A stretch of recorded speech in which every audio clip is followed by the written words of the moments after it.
Olha, deu certo. Senhores, então, bom dia mais uma vez aí para os senhores.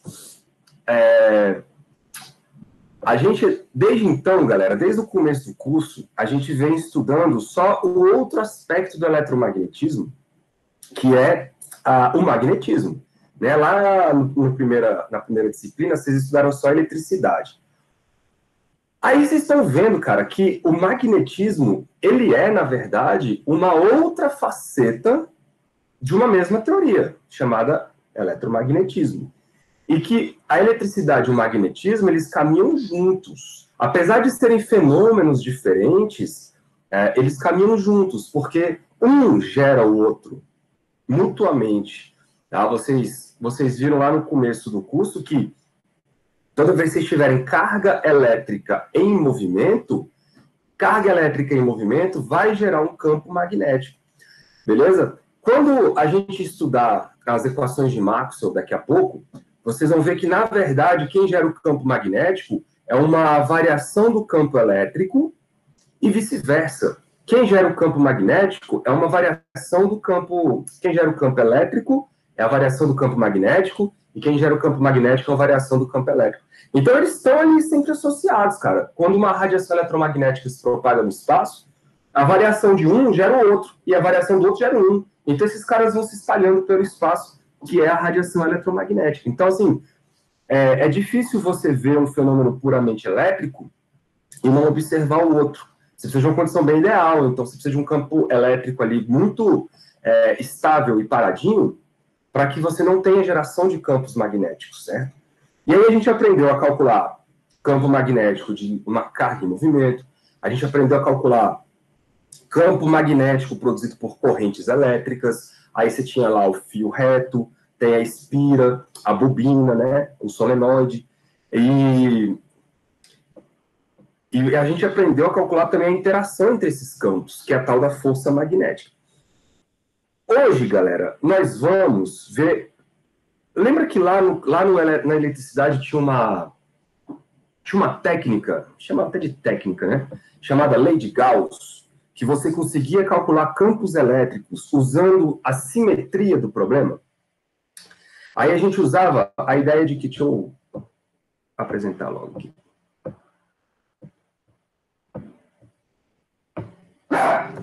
Rapaz. Quer assistir aula, não? A gente usava, galera, a ideia do seguinte, que o fluxo elétrico... E o fluxo elétrico era calculado como sendo uma integral do campo vezes um elemento de área. Não era isso? Isso tinha que dar a quantidade de carga envolvida pela superfície. A carga envolvida pela superfície que a gente chama de superfície gaussiana, que é uma superfície abstrata, imaginária, que a gente toma para englobar ali as cargas, certo? A gente vai hoje discutir uma lei que é muito parecida com essa. Inclusive, a gente não chama de lei de Gauss para o magnetismo, porque se a gente tentar aplicar uma lei de Gauss para o magnetismo, não vai dar bom. Não vai dar bom. Vocês vão entender jazinho por quê. Aí a gente precisa de uma outra lei, que a gente chama de lei de Ampère, beleza?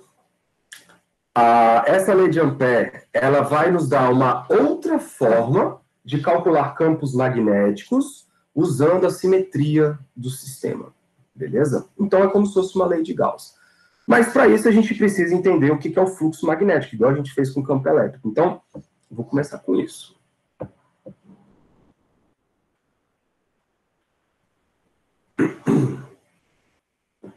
Então vamos lá. Quem é o tal do fluxo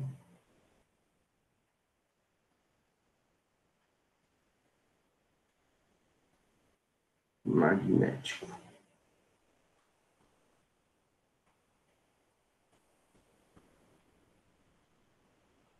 Vocês viram que lá na eletricidade, a gente definiu o fluxo elétrico como sendo um campo vezes um elemento de área integrado em tudo, somava tudo, né? Aqui, galera, não vai ser diferente, porque nós temos linhas de campo. Percebam que as linhas do campo magnético não são as linhas de força, porque as linhas de força elas são perpendiculares ao campo magnético. Então, aqui são linhas do campo mesmo, tá? E a gente vai definir o fluxo da mesma maneira, ó. Deixa eu ver minha figurinha aqui. Esta.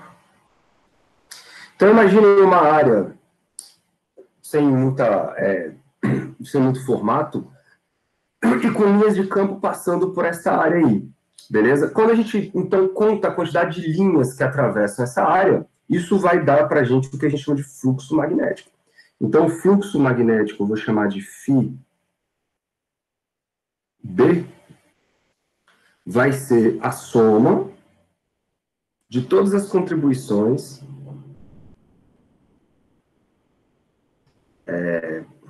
de B escalar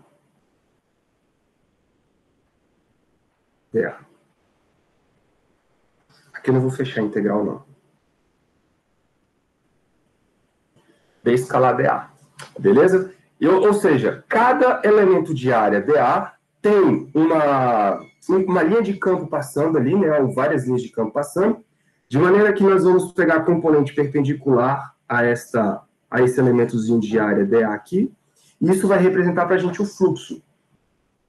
Beleza? Quando eu somar isso sobre a área inteira, aí nós vamos ter o fluxo total sobre essa área, na hora que a gente integrar esse troço. Então, deixa eu já antecipar aqui, ó. φB representa para a gente o fluxo magnético. Então, assim, até agora, nada de novo, né, com relação ao campo elétrico, fluxo magnético. Porque o campo elétrico também era assim. Agora, qual seria, galerinha, a unidade desse fluxo magnético, hein? Vamos ver aqui, ó.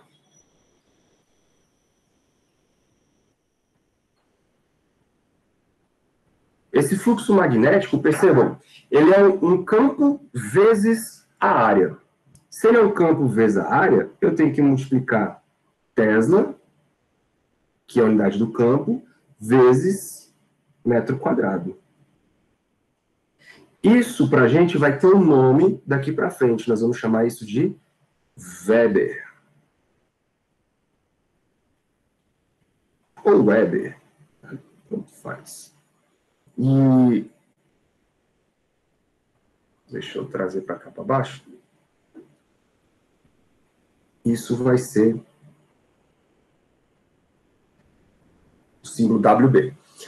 Essas leis que nós estamos estudando, galera, a lei de Gauss, a lei agora de Ampère, aí depois vão ter a lei de Faraday, e a lei de Coulomb, não é a lei de Coulomb, não.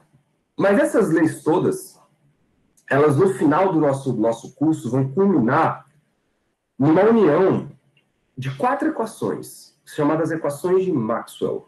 Beleza? Essas 4 equações, elas contemplam essas leis todas e elas dizem respeito a todos os fenômenos eletromagnéticos.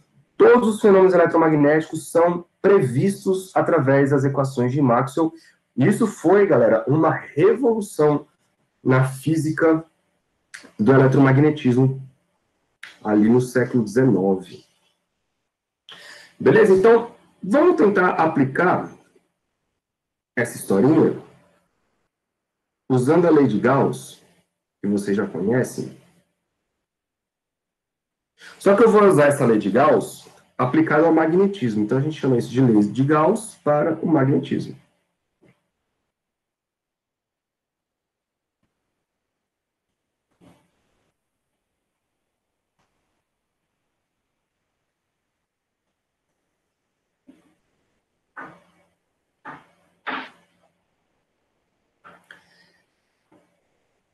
Beleza? E qual é a conclusão que a gente chega quando a gente aplica a lei de Gauss para o magnetismo? O fluxo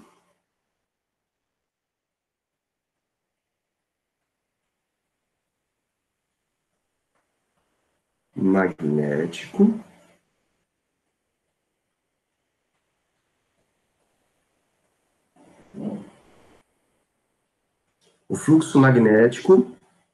através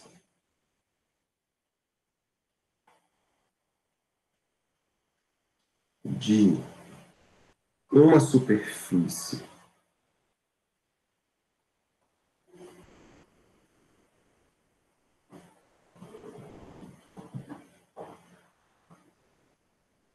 fechada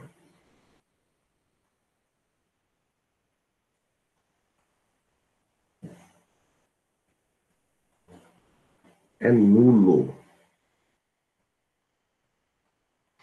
Galera, o que isso quer dizer? Lá na eletricidade, a gente fazia assim, ó. Pegava lá uma certa distribuição de cargas, por exemplo, positivas, criava-se uma superfície gaussiana ali em volta, e aí tomava-se a integral do fluxo elétrico através dessa superfície. Lembram disso, né? E aí, quando a gente fazia a integral, agora eu vou fechar a integral de E escalar dA, isso dava a quantidade de carga total lá dentro sobre ε0. Então, a lei de Gauss dizia o seguinte, olha, o fluxo elétrico resultante de uma superfície, se existe um fluxo elétrico resultante dentro de uma superfície, é porque lá dentro da superfície existe uma carga líquida. E essa carga líquida é essa carga total que está aí. O problema é que vocês viram que não existe carga magnética. O campo magnético, ele sempre aparece numa forma dipolar, ou seja, com dois polos, um polo norte e um polo sul. Isso quer dizer, galera, que não tem como você ter um campo magnético igual você está vendo um campo elétrico aqui. O campo elétrico, ele se inicia na carga e ele vai embora, cara. Ele é aberto. Ele se espalha pelo infinito. O campo magnético não. O campo magnético, ele se fecha. Se ele se fecha, ele fecha a linha que ele tem. Isso quer dizer que se você escolher... Eu vou pegar outra figurinha aqui, ó. Esta, por exemplo, de um ímã. Se você escolher qualquer superfície fechada aqui em volta dessas linhas de campo, por exemplo, escolher essa aqui, ó, uma superfície fechada, o que vocês vão ver? Vocês vão ver campo entrando nessa superfície e campo saindo. A quantidade de linhas de campo que entram vai ser igual à quantidade de linhas que saem. Ah, professor, e se você escolher uma superfície que engloba o ímã? Mesma coisa. A quantidade de linhas que vão entrar na superfície é igual à quantidade de linhas que vai sair. A mesma coisa aconteceria se você tivesse, por exemplo, um dipolo elétrico e fizesse uma superfície em volta do dipolo, né? Aí você também teria a quantidade de linhas entrando igual a quantidade de linhas saindo, de maneira que aqui o fluxo vai dar 0. Aí você pode pensar assim, ué, professor, então você pega uma superfície que passa só pelo polo norte, aí. Tá resolvido o problema, né? Não. Porque lembrem que quando você pega um ímã e separa ele, você está, na verdade, olhando para um polo norte e do outro lado um polo sul. Dentro do material também tem campo magnético, certo? De maneira que esse campo magnético, então, ao você separar ali a superfície, você vai ver, de novo, dois polos, um polo norte e um polo sul. Então, você vai ter linhas de campo saindo e linhas de campo entrando.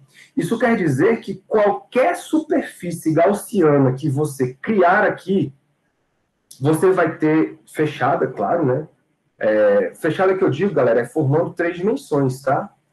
Não é formando uma espira, não. É em 3 dimensões. Fechada que eu digo é quando a gente fecha ela tipo numa esfera, num cubo, tridimensional. Então, nesse caso, galera, para o magnetismo, nós não temos um fluxo magnético resultante. Então, a integral de B escalar dA vai dar 0.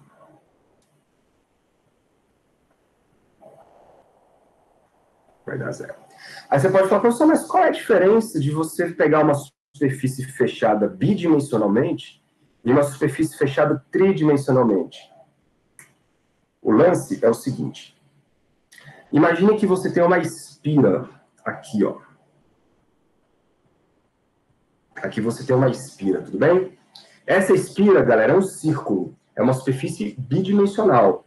Nesse caso, e somente nesse caso, existe um fluxo magnético que passa por aqui, uai. Porque existem linhas que atravessam essa região e quando elas voltam lá por trás. Elas não voltam aqui. Então, a gente está calculando o fluxo magnético nessa região bidimensional e nessa região bidimensional tem, sim, um fluxo magnético. Beleza? O que não vai ter um fluxo magnético é se eu escolher uma esfera aqui, ó, fechada. Aí não tem fluxo magnético na esfera, porque a quantidade de linhas que entra é igual a quantidade de linhas que saem. Tudo bem? Isso tem que ficar claro para vocês, porque lá na frente, depois que a gente voltar aí dos corongamentos de fim de ano, a gente vai ver a lei de Faraday. E a lei de Faraday, ela vem com a ideia do fluxo magnético. O fluxo magnético, numa região fechada de duas dimensões, ela vai ajudar a gente a calcular a DDP induzida, tá bom? A lei de Gauss, ela não, ela vai completar uma esfera ou uma superfície tridimensional para que tenha o fluxo sendo zero. Beleza? E aí? E a lei de Ampère? O que a lei de Ampère fala? Bom, a lei de Ampère é o seguinte.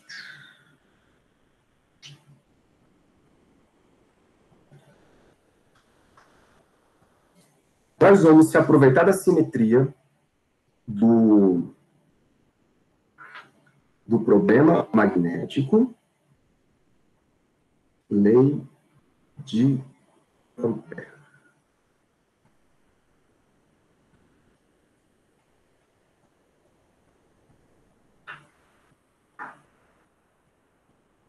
E nós não vamos usar a questão do fluxo magnético. Mas a gente sabe do seguinte: o que produz corrente, o que produz campos magnéticos? Corrente elétrica. Então eu posso usar uma superfície que engloba uma corrente elétrica, né? E essa superfície que engloba a corrente elétrica, fazendo um paralelo lá com a lei de Gauss, a gente falava superfície gaussiana, aqui a gente pode chamar de superfície amperiana, beleza? E essa superfície, a gente pode usar o campo magnético nessa superfície para a gente ver quanto de corrente tem dentro dessa superfície. Vocês lembram que o campo magnético de uma corrente elétrica, ele é circular a corrente elétrica, né? Então, a gente pode ir caminhando sobre esse campo magnético através de toda a sua extensão de linha de campo magnético, e aí a gente consegue, através desse caminho, através dessa linha, olhar para o que tem dentro dessa linha, que é a quantidade de corrente. Eu vou desenhar que fica melhor para a gente entender o que eu estou querendo dizer. Primeiro eu vou explicar, ó. Então, a corrente elétrica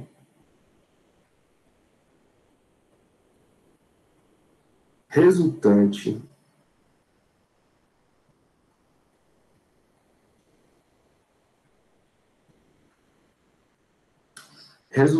dentro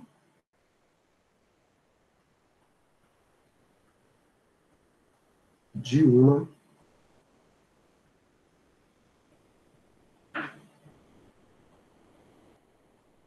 região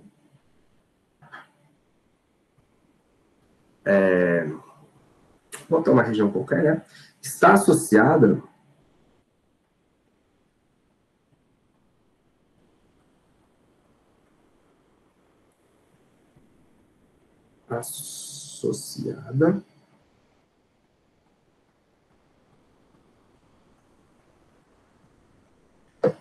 a integral de linha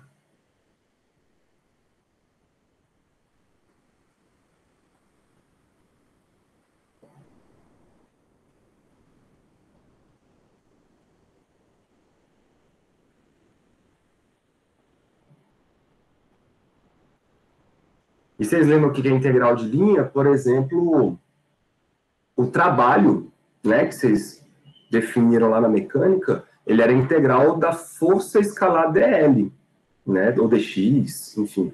Isso é uma integral de linha, é você somar quanto de força estava aplicado em cada pedacinho da sua trajetória. Aqui é a mesma coisa.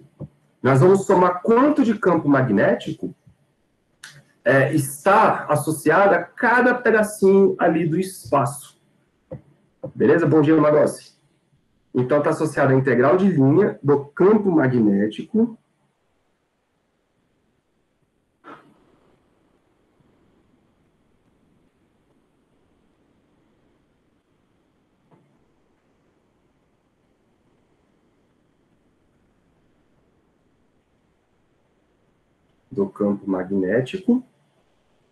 ao longo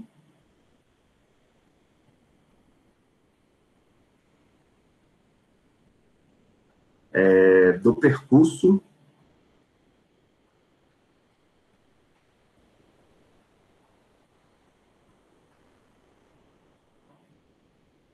que delimita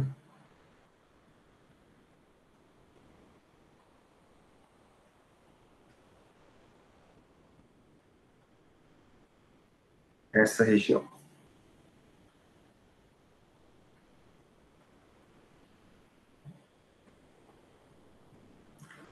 Beleza? O que eu quero dizer com isso, galera? Vamos lá. Cadê as figurinhas?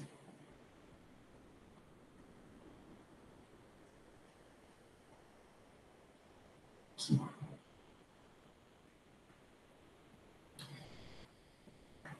Olha só o que essa imagem está mostrando para vocês. Deixa eu subir um pouquinho ela, tá? Tirar lá de baixo. Opa.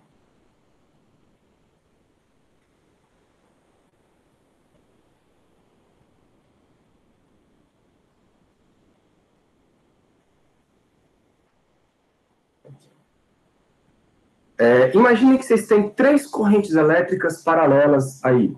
A corrente I1, a corrente I2 e a corrente I3. A corrente I1 e a corrente I3, elas estão para o mesmo sentido. Essa aqui, ó, I1 e I3. A corrente I2 está para baixo. As 3 correntes produzem campos magnéticos, certo? Aí, e a gente sabe que esses campos magnéticos, eles circulam aqui, ó, em volta desses fios. A gente sabe que isso é verdade. Então, o que a gente faz? A gente escolhe um caminho desse e vai somando a contribuição de cada pedacinho ali desse caminho, que a gente chama de DL, esse cara aqui, ó, e pega quanto do campo magnético está nesse pedacinho. E aí a gente vai somando todas as contribuições do campo magnético em cada pedacinho, e isso tem que estar associado à corrente que está dentro desse sistema. Tudo bem? Agora, para a gente definir a corrente líquida dentro do sistema, a gente faz o seguinte, galera. Por exemplo, se você olhar de cima esse sistema aí, ó, das 3 correntes, I1, I2 e I3, eu estou falando que o I1 está apontado para fora do papel, ou para fora da tela aí do computador. O I3 também está para fora, porque eles estavam para cima, não é isso? E o I2, ele está para dentro. Então, as correntes estão para sentidos diferentes. Então, a gente define um sentido sendo positivo, por exemplo, o sentido para fora é positivo, de maneira que a corrente interna a essa superfície vai ser a soma de quem está para fora menos quem está para dentro. Tudo bem? E aí a gente diz que a integral de linha, essa é a lei de Ampère, a integral de linha de B escalar dl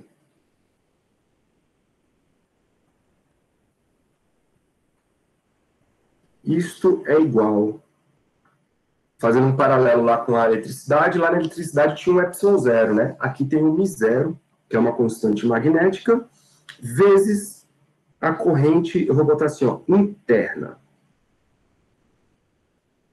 Beleza, galera? E aí, usando usando a simetria do problema, a gente consegue calcular os campos magnéticos aí do nosso problema. Percebam que... Deixa eu ver se eu tenho outro símbolo aqui.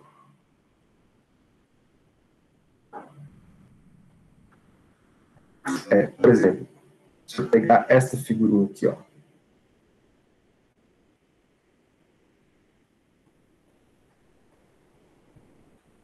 Por exemplo, eu tenho duas situações aí. São duas situações. Eu tenho uma situação, olha, a minha corrente está aqui.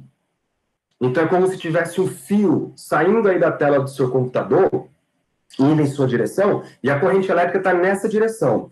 A gente sabe que em volta desse fio, galera, existe um campo magnético, né? Se você aplicar a regra da mão direita aí, esse campo magnético, deixa eu até botar um círculo decente aqui, ó. Bloquear. Pronto. Eu sei que em volta desse fio existe um campo magnético no sentido anti-horário, né? Isso pela regra da mão direita.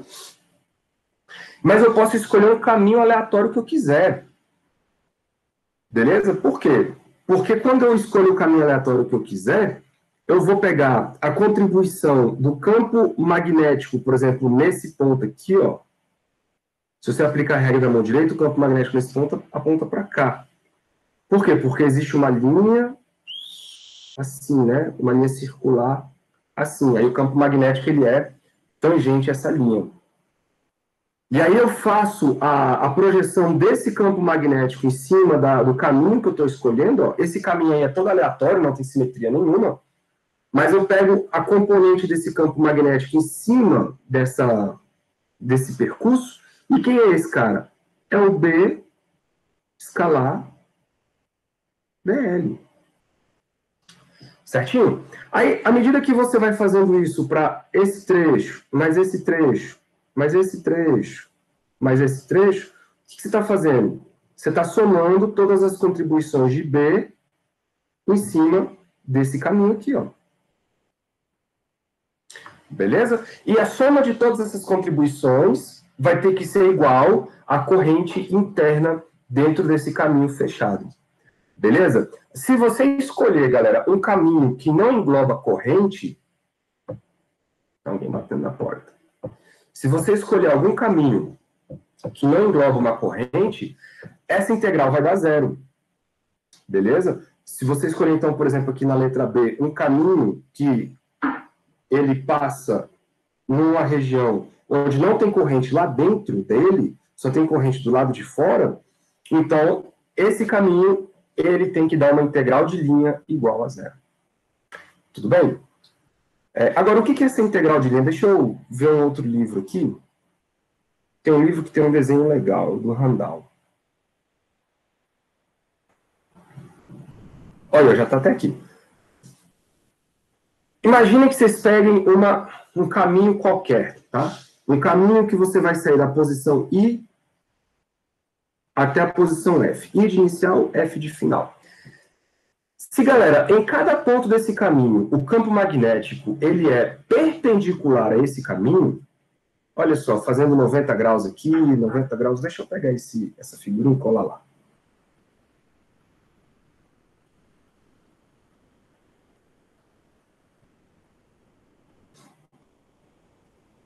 A gente pode riscar em cima, né?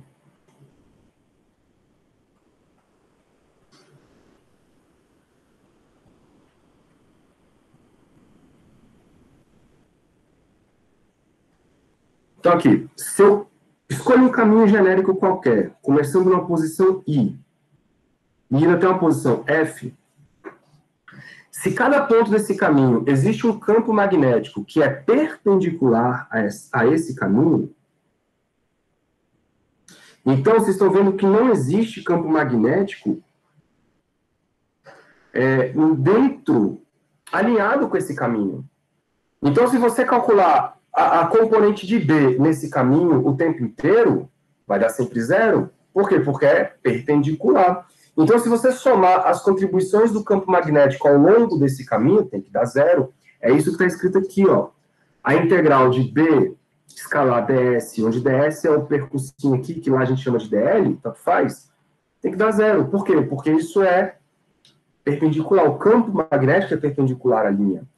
Agora, numa outra situação, imagina que existe um campo magnético tangente a esta linha em cada ponto. Né? Então, nesse ponto aqui, tem um campo magnético tangente para lá, nessa direção. Aí, aqui nesse ponto, um campo aqui. Aqui, agora, um campo assim, e assim por diante.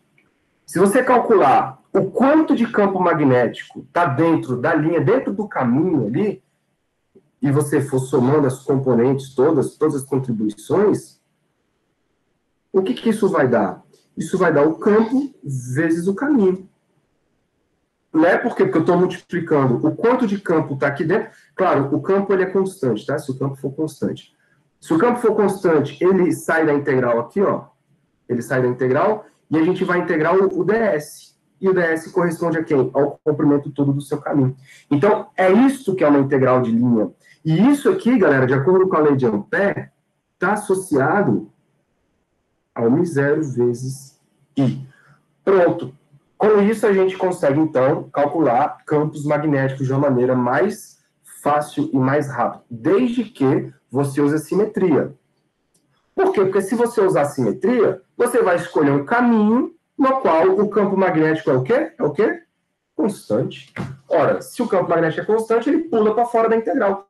É igualzinho a lei de Gauss. Você escolhia uma simetria na qual, naquela superfície, o campo elétrico ele era constante. E aí, como ele era constante, ele caía fora da integral e você integrava apenas a área.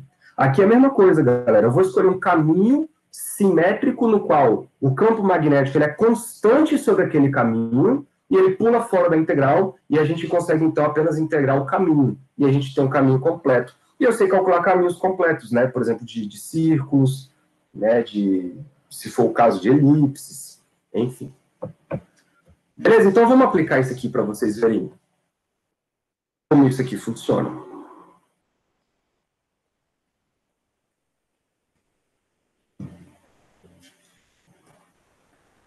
Onces Applications.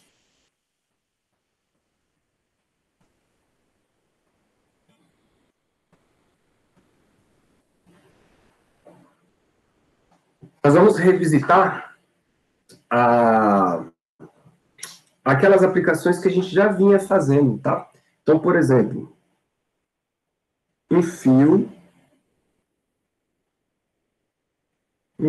reto e longo.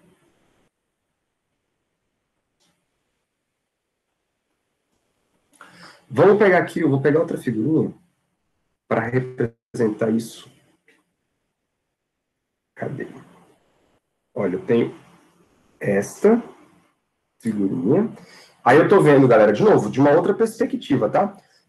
Eu estou vendo ali o fio vindo na nossa direção e a corrente está saindo aí da tela do computador de vocês. É aquele mesmo exemplo que eu tinha feito no quadro passado.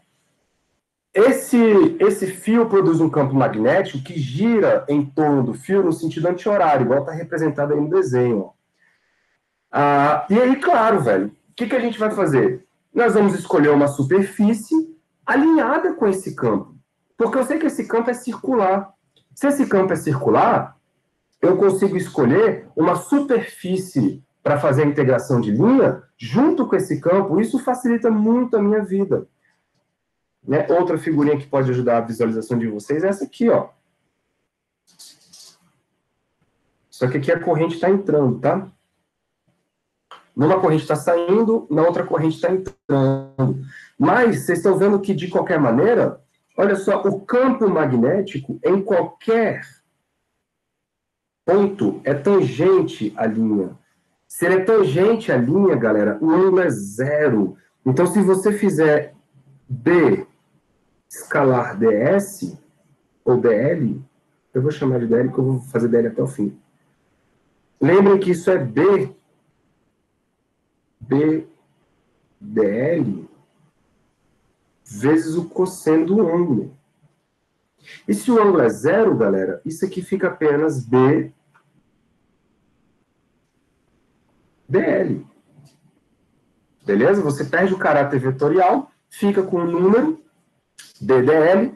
E se você sabe que o B, em qualquer ponto desse círculo, ele é constante, por que ele é constante? Porque ele está na mesma distância sempre do fio, a distância é a mesma, então a intensidade do campo magnético é igual em qualquer lugar aqui, ó. Então ele pode pular fora da integral e eu consigo integrar apenas sobre dl. Então eu vou integrar sobre o caminho completo. Ora, galera, o caminho completo de uma circunferência eu sei quanto vale. É 2πr. Faz sentido para vocês? Então a lei de Gauss, ela facilita, a lei de Ampère, ela facilita a nossa vida nesse sentido. Olha só o que vai acontecer.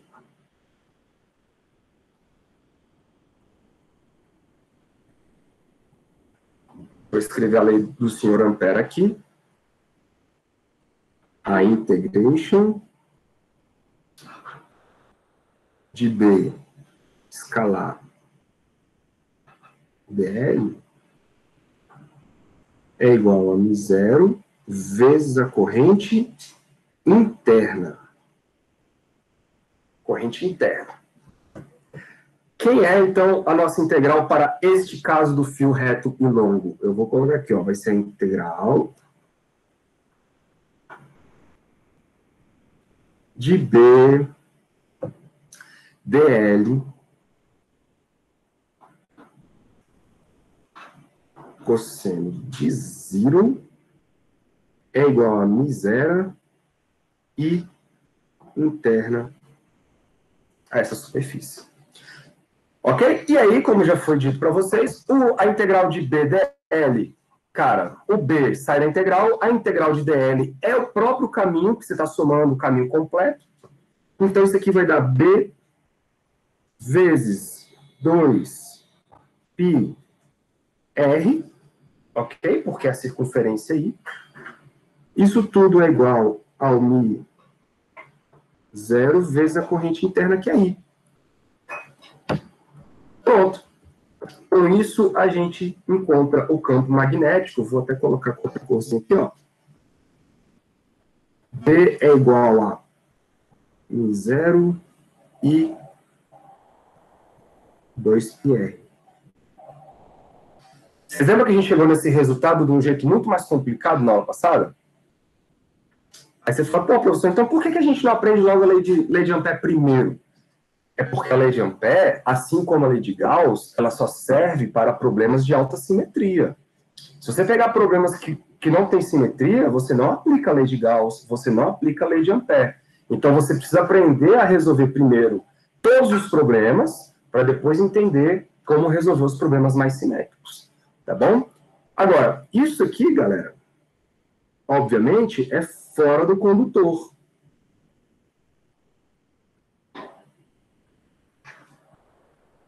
Fora do, vou botar aqui embaixo, do condutor.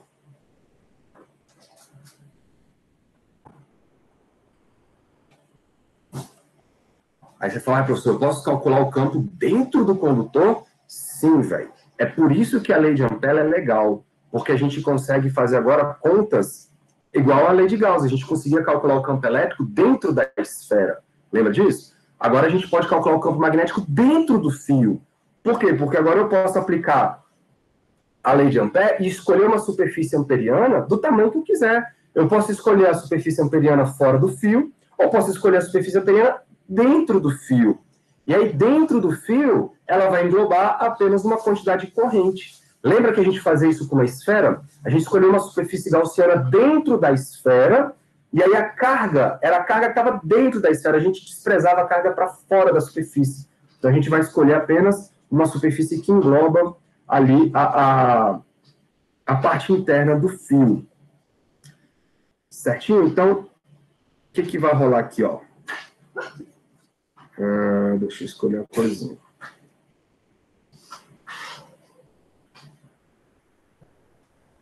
Vamos para dentro do condutor e ver o que está acontecendo.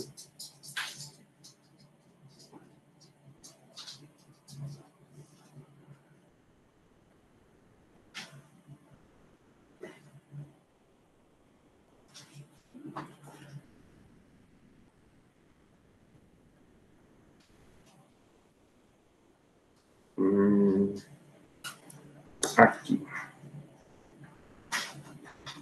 Então, olha aí, galera. Imagina que esse aí é o seu fio, beleza? O campo magnético produzido por essa corrente aí, ó, aplica a regra da mão direita, a corrente está nesse sentido. O campo magnético circula em torno do fio em círculos. Você pode usar a superfície amperiana aonde você quiser. Você pode colocar ela para fora do fio ou para dentro do fio. Então, essa superfície aqui, ó, que ele escolheu aqui dentro,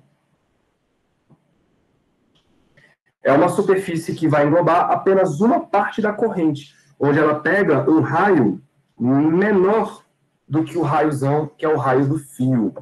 Beleza? Agora, a gente precisa saber quem é essa corrente, né?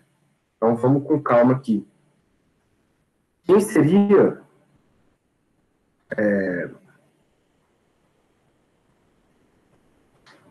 essa corrente? Cara, vou fazer um carnaval de cor agora, hein?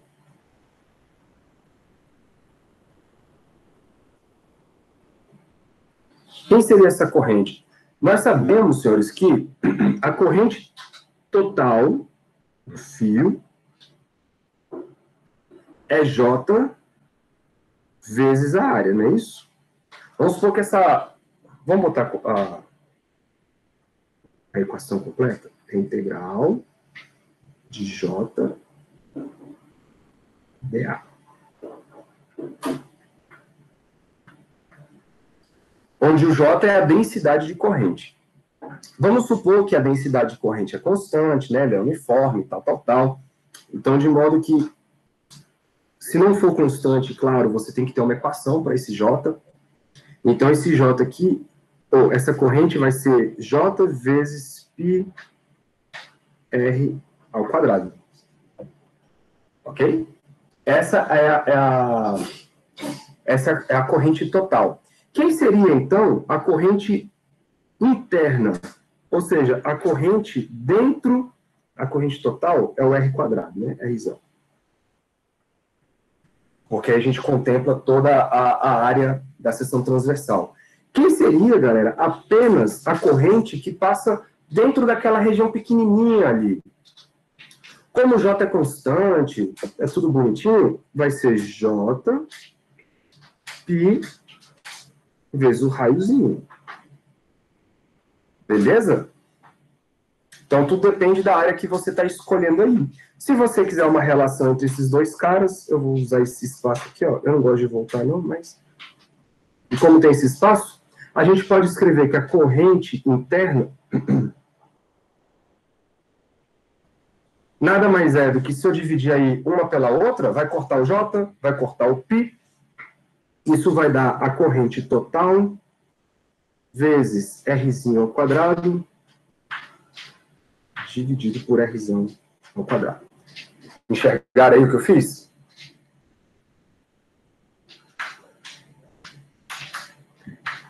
Essa aí é a corrente interna.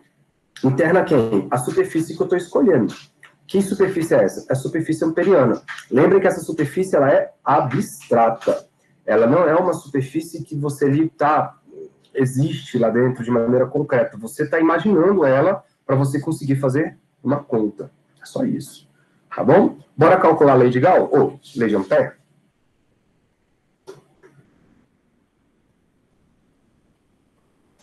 A lei de Ampère, a gente acabou de vê-la, é a integral de B escalar dl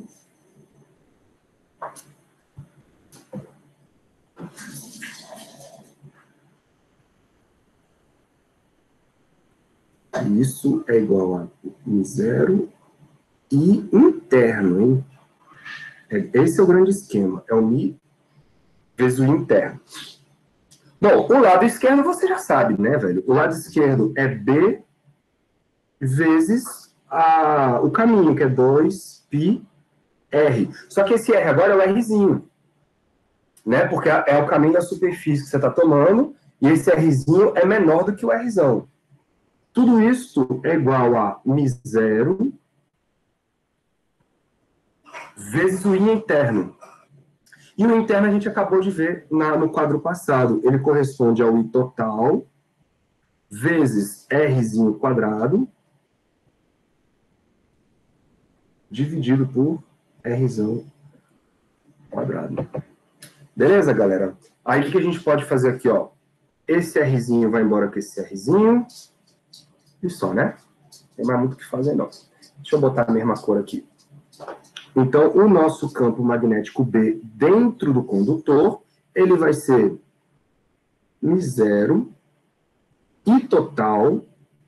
E isso é bom porque eu conheço o I total, né? Eu posso não conhecer o I lá dentro, mas eu sei a relação dele com o I geral. O I geral eu sei calcular. E sei medir também, né? Então, é o I total. Deixa eu arrumar isso aqui.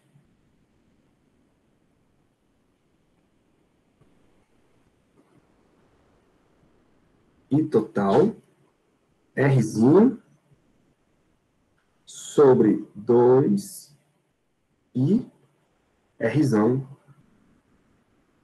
quadrado.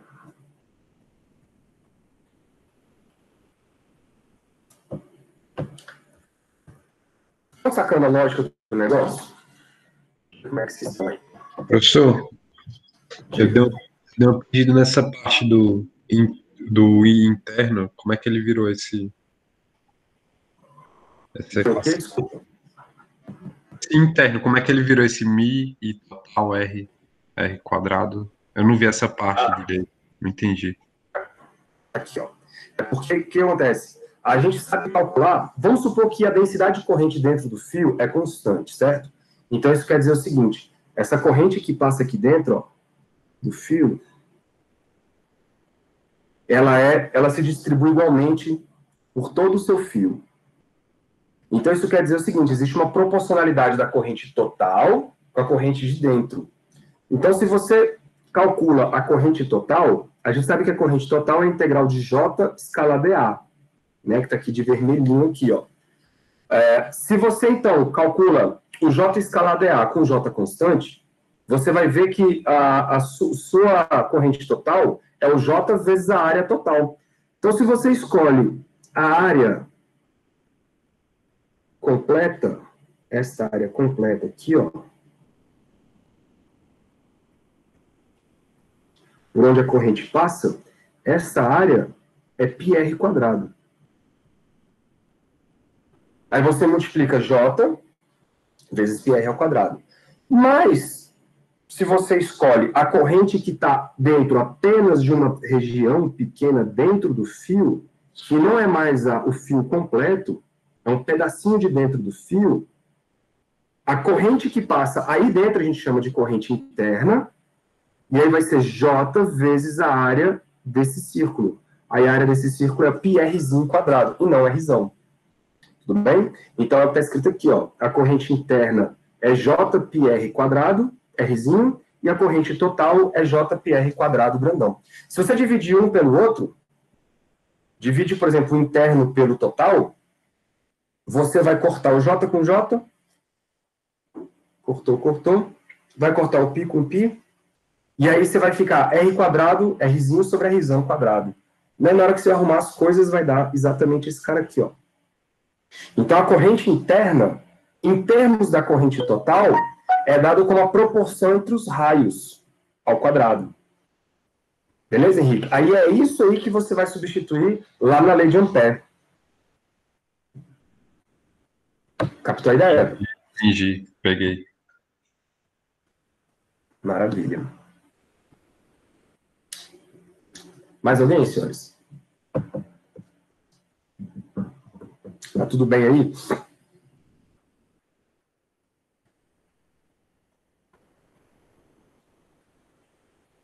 Beleza, né?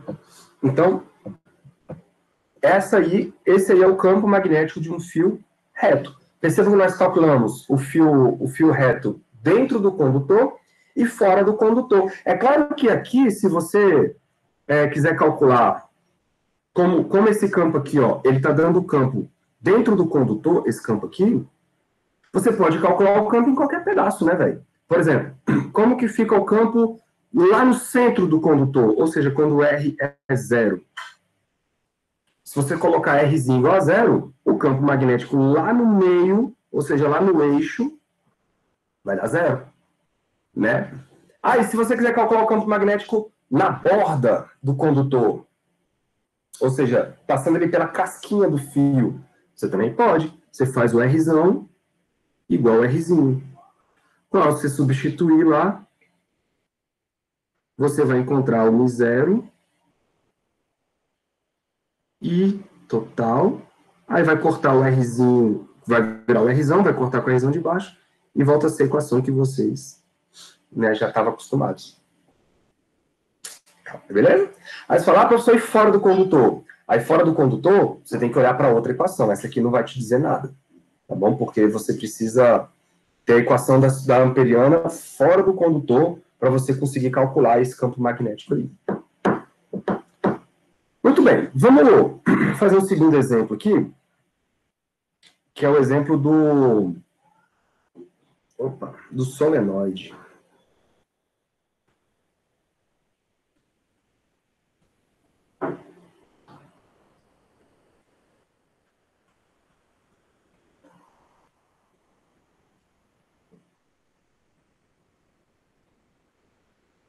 Solenoide. O que é um solenoide, galera? Lembrem que o solenoide ele é um bando de fio enrolado, beleza? Cada fio ele contribui com um campo magnético, de maneira que vários fios enrolados vão ter um campo magnético geral muito grande ali no centro, ali no meio. E no caso ideal, que é o que a gente vai considerar aqui, é quando esse tamanho desse solenoide ele é muito grande comparado com o diâmetro do enrolamento desses fios. Tá? Porque a gente pode fazer aproximações bem legais e simples. Então, eu vou escrever isso aqui, ó. No caso ideal,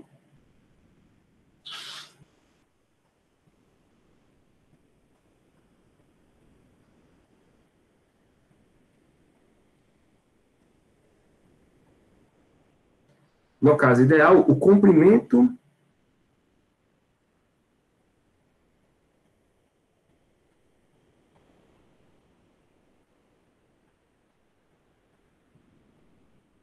é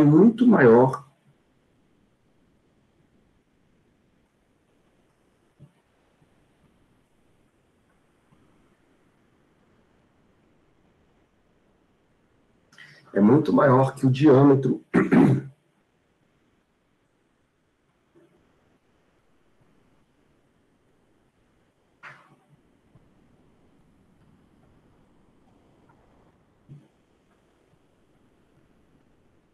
do solenoide.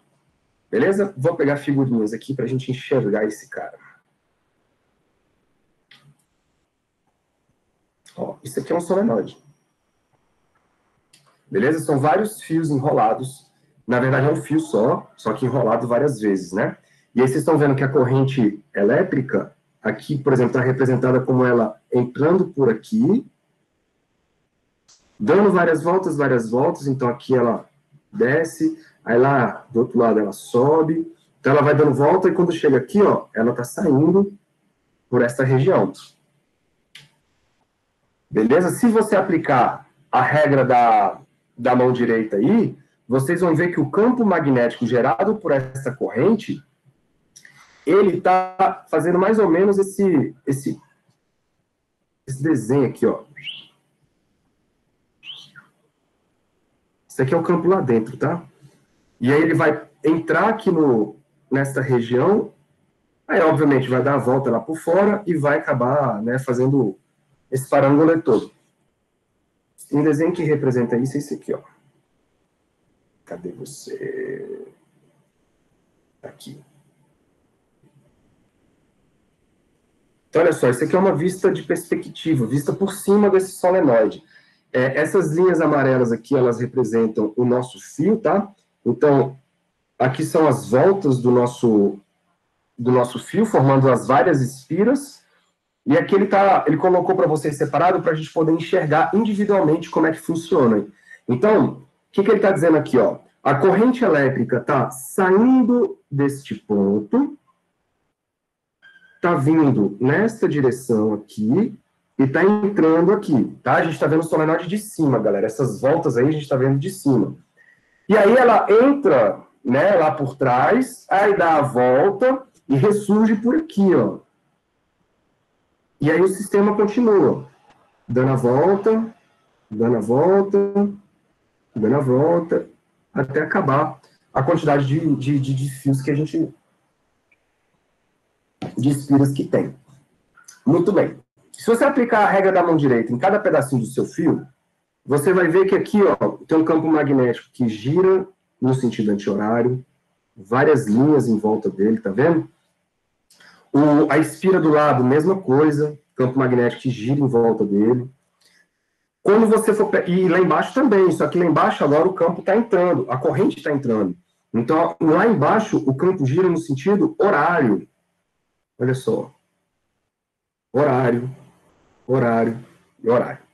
Beleza? Se você olhar, então, para dentro da região entre as espiras, na região das espiras, inclusive, você vai ver que o campo magnético tem sempre a mesma direção, que é para a direita. Essas linhas, galera, vão se somando e vão formando esse campo magnético aqui, ó, que é praticamente uniforme, estão vendo?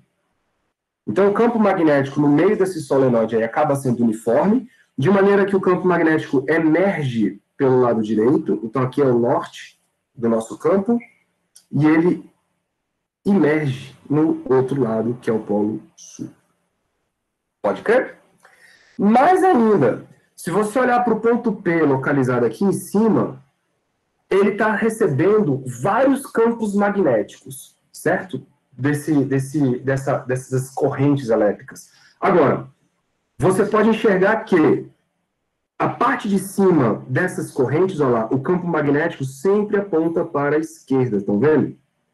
Então, no ponto P, eu posso associar um campo magnético produzido pela região superior do meu solenoide.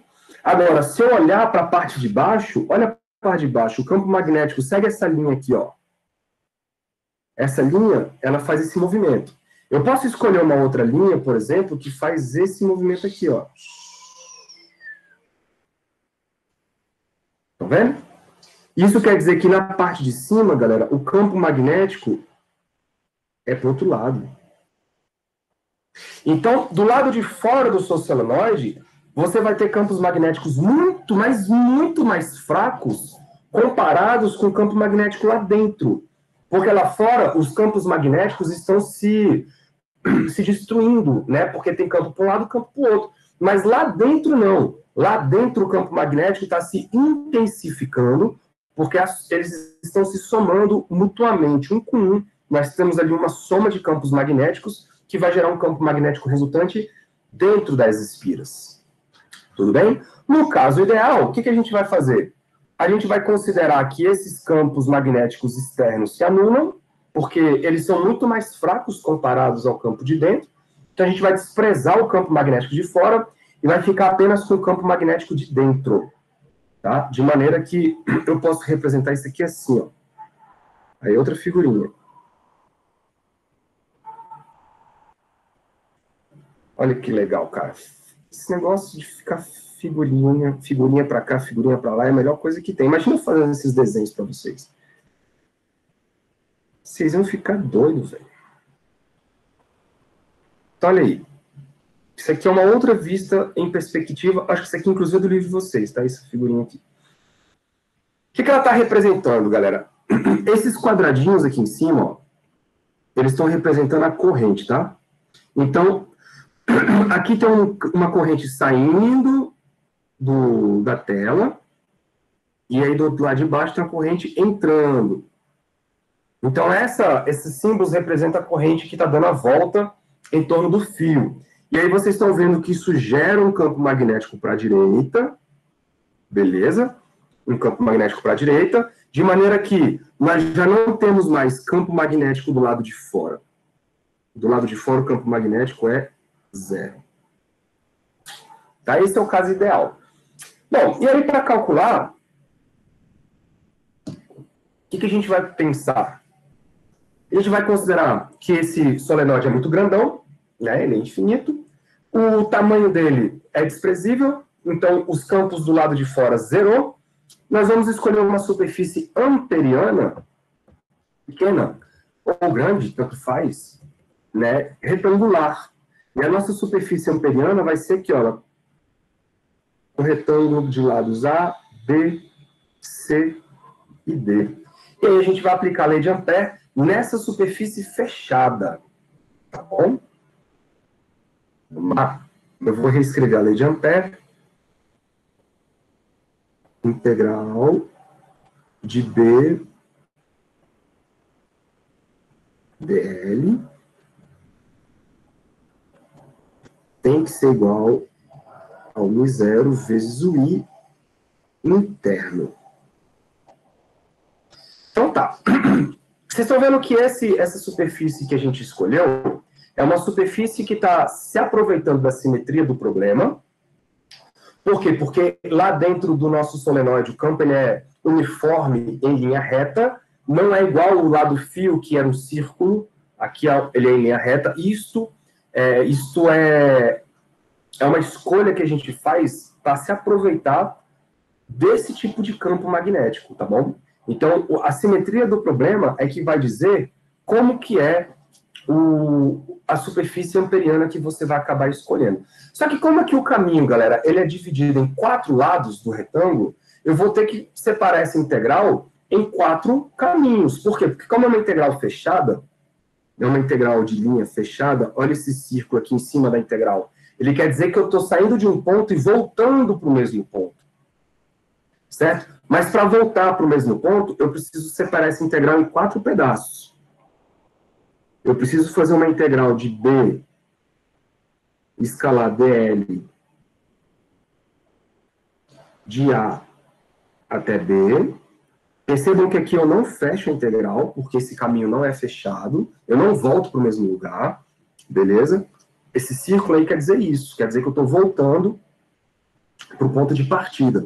Mais a integral do segundo pedaço, que vai ser de B até C, da mesma coisa, B escalar dl, mais o terceiro caminho, de C até D, de B escalar dl,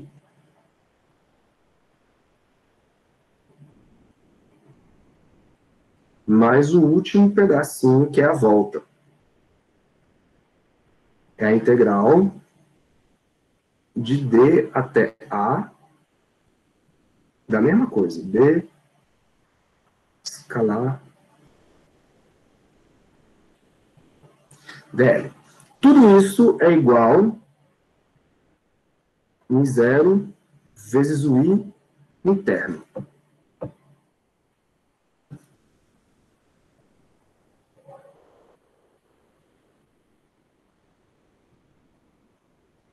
Bom, aí vamos lá, ó. Quem é, então, essas integrais? Quem são essas integrais? Vamos subir aqui.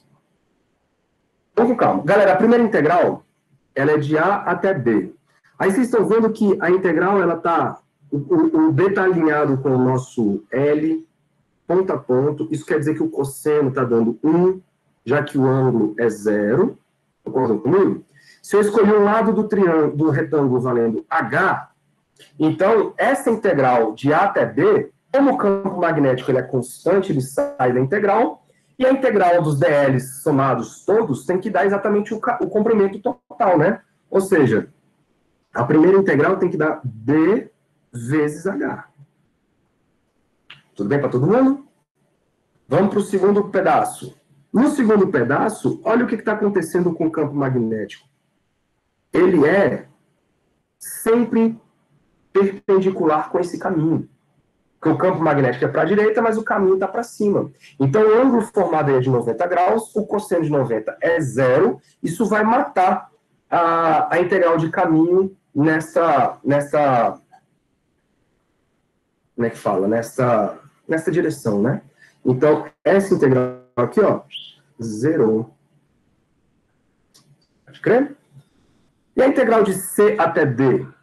A integral de C até D vai zerar também. Por quê? Porque o campo é zero. Não tem campo magnético, então não tem... Deixa eu arrumar essa seta aqui.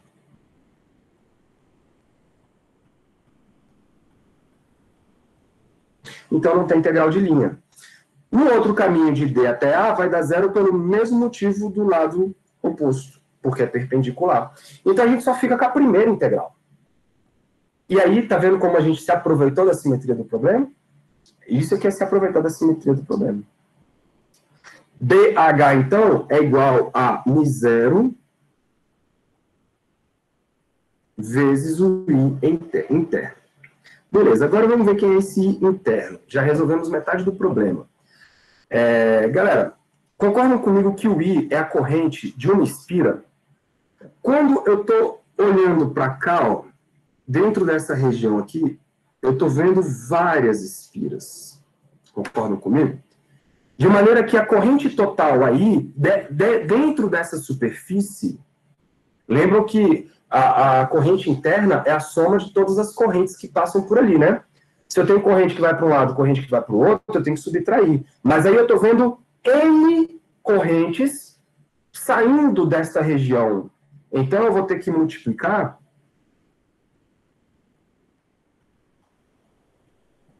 zero vezes o número total de correntes que estão saindo dessa região, vezes a corrente de cada uma delas, das espiras. Beleza? Lembrando que a gente trabalha, galera, com o N pequenininho. Quem é o N pequenininho? É o que a gente chama de densidade de espiras. Ou seja, é o número total de espiras dividido pelo H. Quem é o H? Como é que fala? É o tamanho que está ali, né? Então, geralmente, nos problemas, a galera vai dar para vocês o número de espiras por metro quadrado, ou o número de espiras por centímetro quadrado. Por quê? Porque é esse cara que entra aqui na nossa jogada. Né? De modo que o Nzinho, desculpa, o Nzão é Nzinho H, então vai ficar BH é igual a M0, no lugar do Nzão entra Nzinho H vezes I. Ok? Olha lá, H com H morreu. E eu vou pular de quadro. Eu estou usando essa cor feia aqui, né?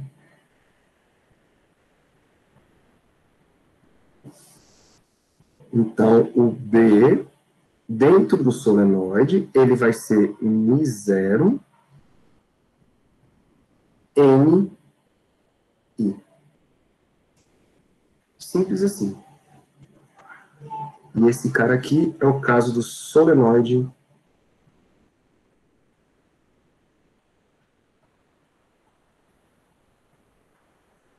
ideal.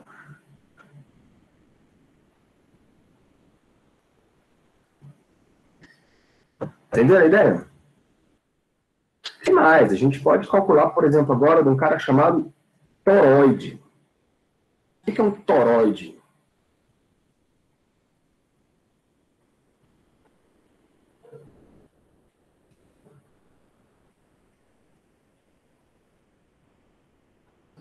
Antes esses caras tinham acento, né? Na minha época, quando eu estudei, tinha tudo acento. Mas aí, com um novo acordo... Oh, meu Deus.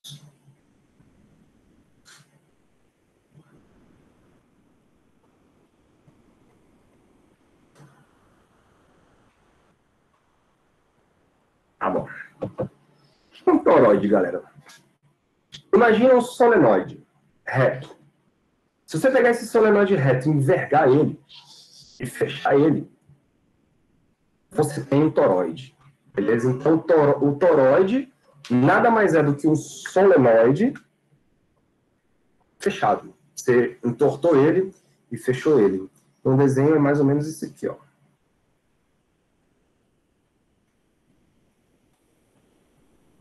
Aqui, pronto.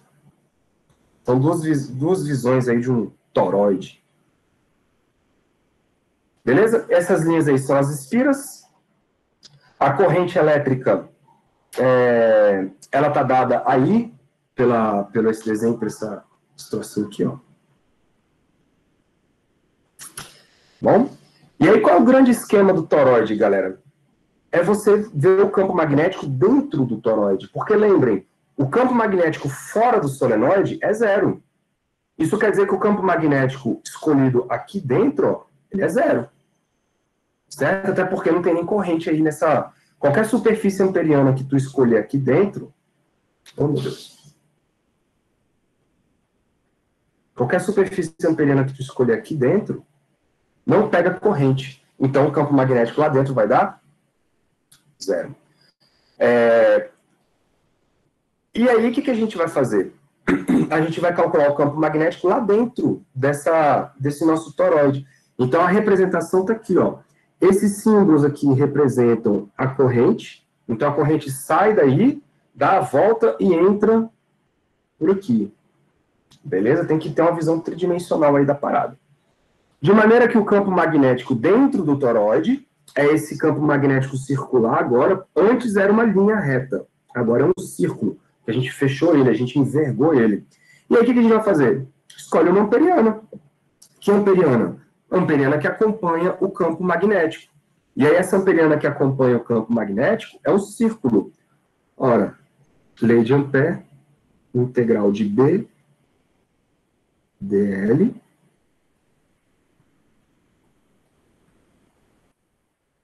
vai ser igual a 0 vezes o I interno.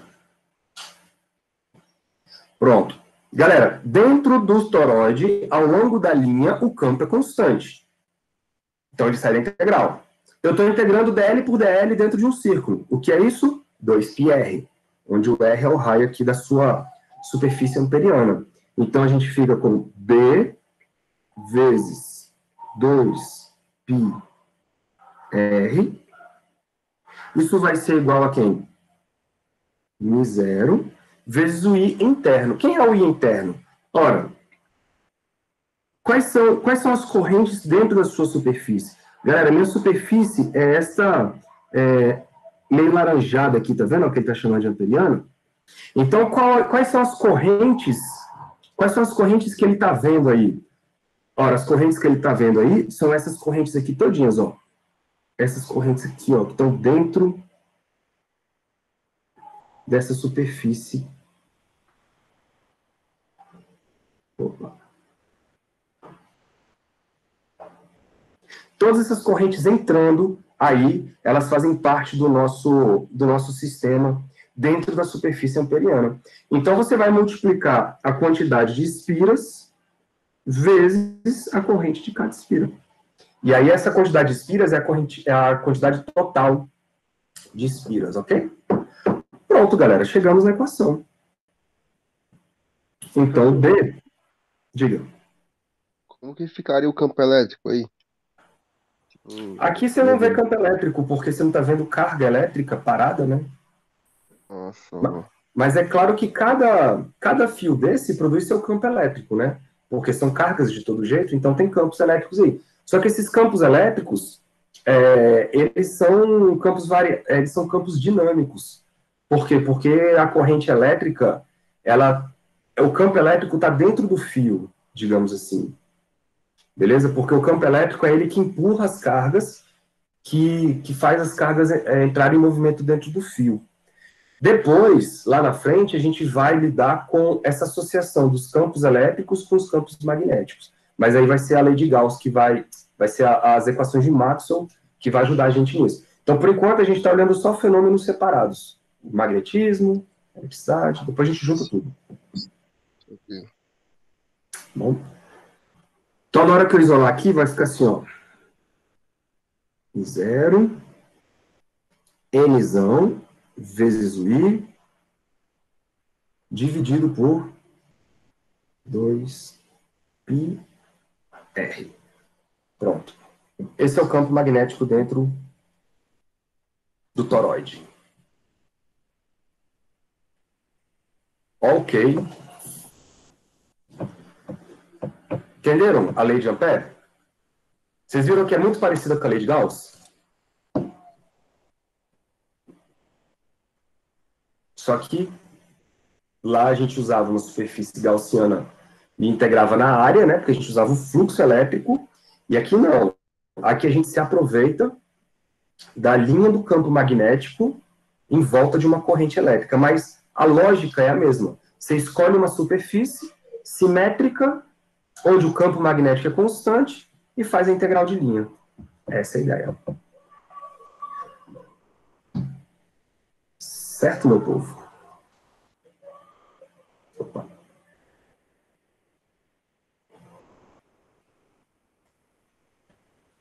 Alguma dúvida, galera? Professor, você tem alguma noção de aplicação desse toroide?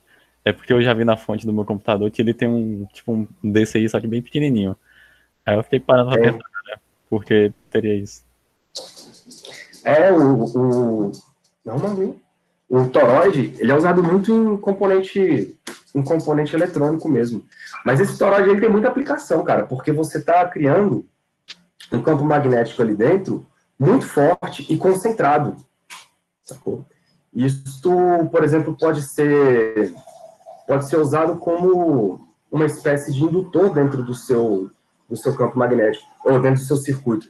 Eu realmente não sei qual é a função de um toroide dentro de um circuito. Realmente eu não tenho ideia. Eu sei que o indutor dentro do circuito, a gente vai estudar ele faz com que a sua corrente fique alternando dentro do circuito. Mas o toroide, eu não sei se ele vai ter essa funcionalidade. Aí, realmente, a funcionalidade específica do toroide, eu não sei. Dentro do circuito, eu não sei. Beleza, valeu. Muito bom. Bora fazer exercício? Desses caras, pra vocês verem como é que funciona?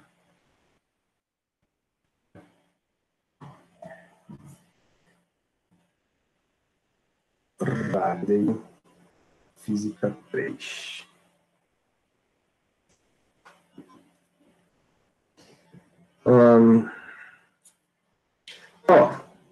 Então, vocês já podem, galera, fazer agora tudo, tá? A lei de Ampère, tá aqui, ó. Vocês podem fazer esses exercícios todos da lei de Ampère, solenoide e toroides. Eu vou fazer alguns com vocês. Essa relação entre bobino plano e dipolo eu já fiz também. Fiz na aula passada. Dá para fazer tudo isso aqui, tá? Eu vou fazer alguns exercícios hoje com vocês. Vamos fazer esse 40 e... Cadê? Aqui, ó. Esse 42, 43, 44, 45, vocês vão ver que eles são muito simples. De verdade, muito simples mesmo. Tá? Tentem fazer e vocês vão ver que é bem tranquilo. Aí o 47 e o 48 já vão começar a dar um pouquinho mais de trabalho. Então, bora fazer esse 47? Porque ele envolve aí Vocês estão vendo que já envolve aqui um J que não é constante, estão vendo? Esse J que não é constante, ele vai dizer que dentro do fio, a corrente elétrica não se distribui de maneira uniforme. Ela aumenta com o raio. Ou seja, a corrente elétrica ela fica mais intensa nas bordas do fio do que mais perto do centro. Tá?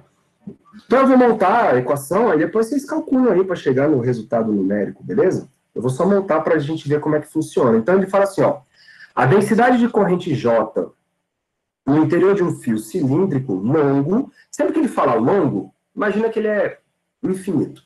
De raio 3,1 milímetros, é paralelo ao eixo central, e o módulo varia linearmente com a distância radial r, de acordo com a equação J, é igual a J0 Rzinho sobre A. E esse A é o raio do cilindro.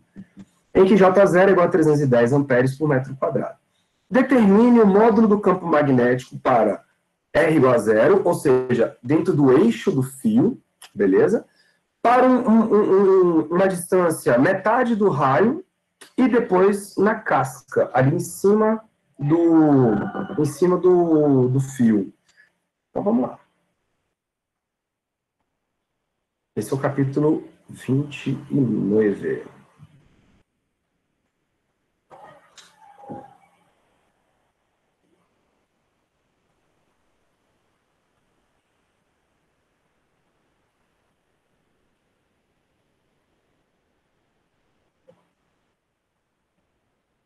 Exercício 47, né?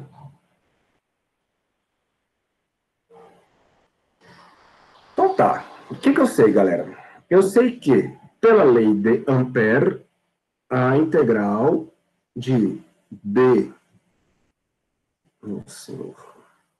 B dl é igual ao Mi0 vezes o I. Só que aí eu já sei que dentro do φ é uma simetria circular, o B é constante. Então, eu sei que o lado esquerdo desse troço aí vai ter que dar B2πr. Isso a gente já sabe. O problema agora está do lado direito, porque o I, né, quando a gente escolheu uma superfície interna ali dentro, eu não posso mais pegar uma proporção igual eu fiz lá atrás. Ó. Eu não posso fazer isso aqui, que era onde o Henrique estava até me perguntando. Eu não posso fazer isso aqui. Por quê? Porque eu não posso falar que a corrente interna é proporcional à corrente total, já que a densidade de corrente não é mais constante, não é mais uniforme. A corrente ela fica mais forte à medida que se afasta do centro. Por quê? Porque agora o J ele não é mais uniforme. Então a gente precisa calcular uma equação para a corrente interna. Beleza? Então, vamos lá. Então eu sei que o I, de uma maneira geral, ele vai ser a integral de J escalar dA. Então vamos calcular esse troço aí. I é igual a integral. Eu vou escolher uma superfície dentro, né, do sistema, então eu vou integrar de 0 até R, onde esse Rzinho é menor que o Rzão. Tá? Vou colocar aqui do ladinho, ó. Rzinho é menor do que o Rzão. O J, ele falou que é um J0, que é uma constante, vezes o R sobre o raio do cilindro. Então, tá aí. Vezes dA. Quem é o dA, galera? O dA, vou botar aqui, ó.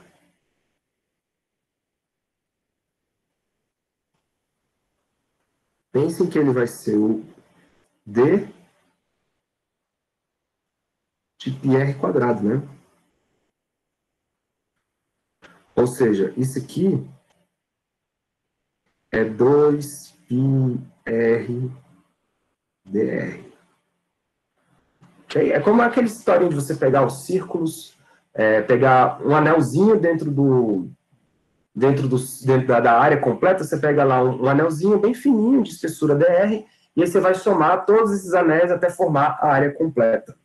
Bom, essa é a lógica dessa integral aí. Então, no lugar do dA vai entrar 2πr dr. Muito bem. Então, meu I é igual a integral. Vou tirar aqui as coisas constantes, vai ficar J0. Deixa eu botar o 2πr na frente. 2πr não, só 2π, né? 2π J0 sobre A integration de 0 a R de quem? R com R vai dar R quadrado. Pronto, dr. Ok? Aí a integral desse troço aí vai dar R3 sobre 3. Então, I é igual a 2π. Nossa. 2π J0 sobre A. Eu vou fazer direto, galera. Ó. R3 sobre 3 vai ficar aqui, então, um R cubo aqui e um 3 aqui embaixo. O zero não vai contribuir com nada, então deixa quieto. Então, essa é a nossa corrente interna. Percebam que essa corrente ela aumenta com o raio, e aumenta com o cubo do raio. Então, onde eu escolher ali dentro do meu círculo, eu sei calcular a corrente elétrica daquela região que está ali. Beleza? Aí agora sim, agora a gente volta para a lei de Ampère. Então, a lei de Ampère, vou só repetir ela aqui para a gente acompanhar. dBl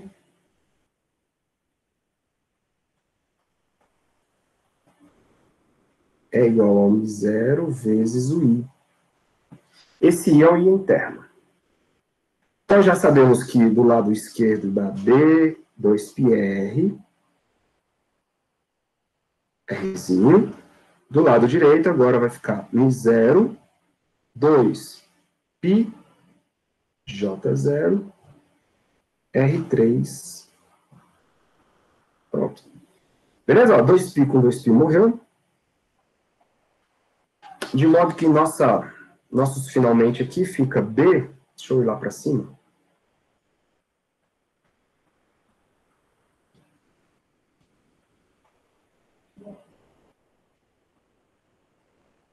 Vai dar B.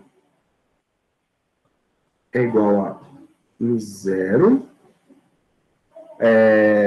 J. Ó, esse R também vai embora, né? O R quadrado. Então vai ficar JR quadrado. Tá faltando um 3A aqui.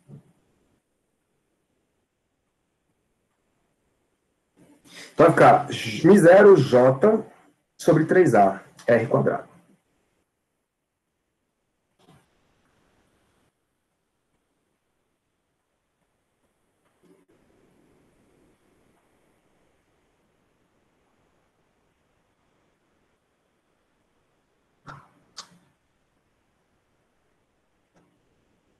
Pronto. Esse cara aí vai ser o campo a uma distância R. Aí você vai para as letras, né?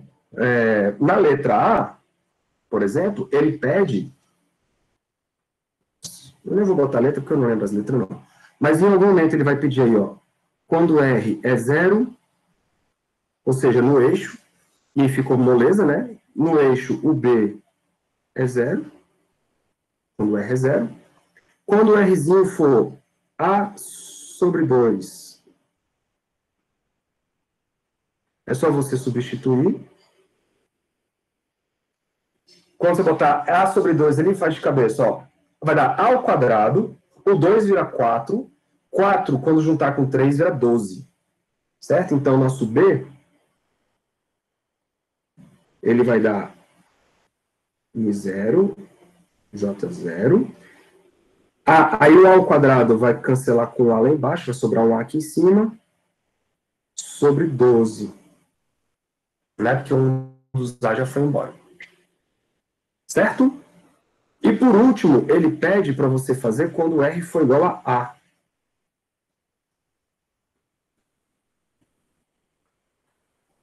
Moleza também. Coloca A ao quadrado no lugar do R, só vai cortar A ao quadrado com A, então vai ficar Mi0 J0 A sobre 3. Pronto. Esses são os 3 resultados aí que ele pediu.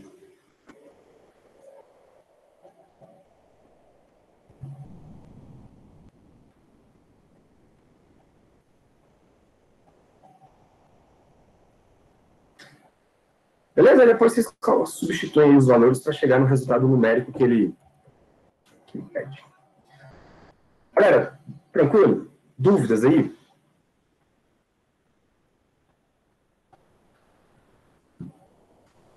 Tudo bem?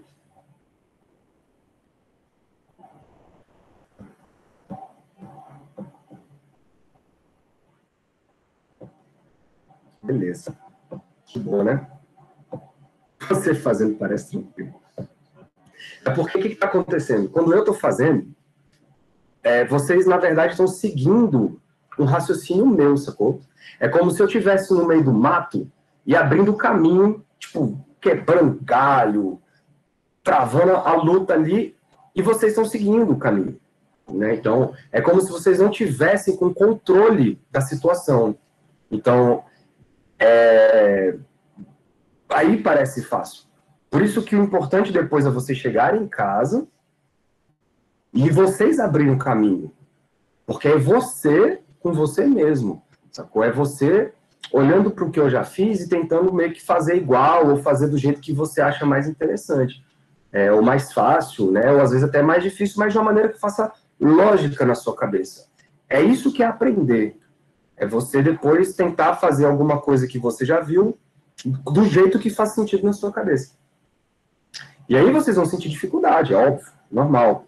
É por isso que eu fazendo assim parece até de boa, porque vocês estão seguindo um raciocínio já meio que pronto, né, digamos assim. Vocês estão acompanhando o raciocínio. Aí lá na hora de vocês com vocês mesmos é que o bicho vai pegando. Mas aí, claro, vocês vão fazendo e seguindo mais ou menos os passos que a gente fez aqui. Tudo bem? Mas pelo menos o caminho já fica, o mato já fica baixo para vocês. Sim, aí depende, Gabriel. Se você tiver uma simetria... Aqui não vai ter tanto essas trocas de coordenadas, porque a gente está escolhendo sempre simetrias bonitinhas, sacou? Então, as integrais elas vão aparecer sempre ou com R, aí quando você tiver círculos, né, ou esferas, ou com X, aí em cartesianas, quando você tiver em linhas, por exemplo. Mas isso não vai fazer tanta diferença do ponto de vista matemático. Tipo, vou usar coordenadas esféricas, coordenadas retangulares, porque você está sempre se aproveitando da simetria do problema, sacou? Então, dentro da simetria do problema, você acaba fazendo integrais simples usando essas coordenadas. Então, vai dar um, tipo, o que eu estou querendo dizer é, tipo, vai dar um RdR ou um XdX, sacou? Você não vai ter um RdX, porque se você tiver um RdX, aí você vai ter que fazer a troca de coordenada, tal, aquela coisa toda. Mas aqui as simetrias, elas vão te ajudar bastante. Vamos fazer mais um? Então, ó, vou deixar para vocês fazerem esse 48. Tentem fazer de boa. Vamos fazer um de solenoide aqui, ó. 53. 53 parece legal. Vocês estão vendo que eu estou pulando os de um pontinho para vocês, né? Vou fazer os de 2. Não que isso quer dizer alguma coisa, porque o livro de vocês ele é meio doido. Mas vamos lá. Um solenoide longo tem 100 espiras por centímetros e conduz uma corrente I. Um elétron se move no interior do solenoide em uma circunferência de 2,30 centímetros de raio, perpendicular ao eixo do solenoide. A velocidade do elétron é 0,46 c, onde c é a velocidade da luz. Determine a corrente I nesse solenoide. Então, vamos lá. Bom, nós já sabemos, galera, que o campo magnético dentro de um solenoide... Vou só ajeitar aqui, vou deixar silencioso.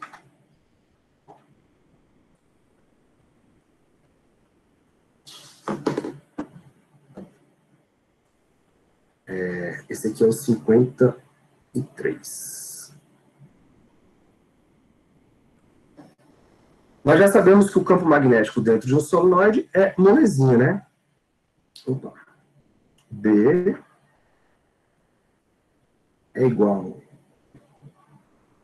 a 0 e N. Esse é o campo magnético do solenoide, já chegou nele. Agora a gente tem que associar isso a um elétron girando dentro desse campo. Vocês lembram, galera, que quando a gente tem... Deixa eu ver se ainda tem essa figurinha aqui. Quando a gente tem um campo magnético e uma carga em movimento dentro desse campo magnético, ela fica girando, né?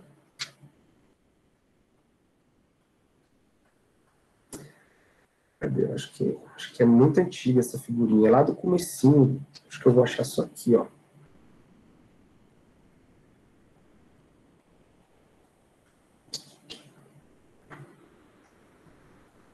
Pictures. Não. Cadê?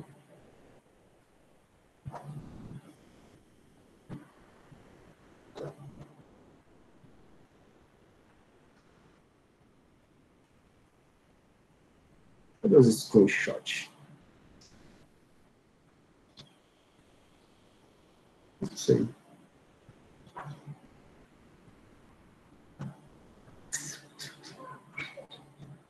Será que tá aqui? Downloads? Não.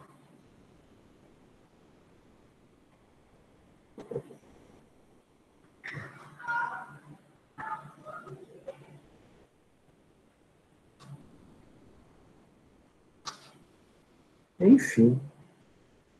Não achei não. Deve estar aqui. Mas enfim, vocês lembram que, por exemplo, um campo magnético desse tipo aqui, ó. por exemplo, entrando aqui na tela,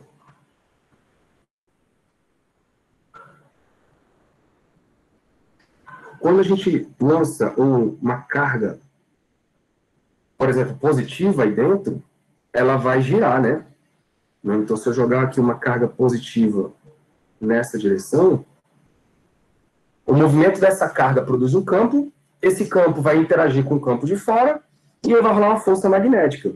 E a gente sabe que a força magnética é QV vetor B. Deixa eu fazer direito aqui.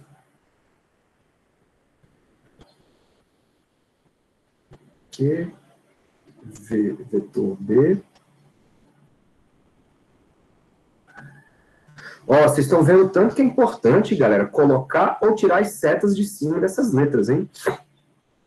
Quando vocês forem dar aula, vocês jamais se esqueçam disso. Jamais. Você tem que estar sempre acostumado com essa linguagem. Isso aqui é uma linguagem. É muito diferente você escrever assim, ó, por exemplo, do que você escrever assim.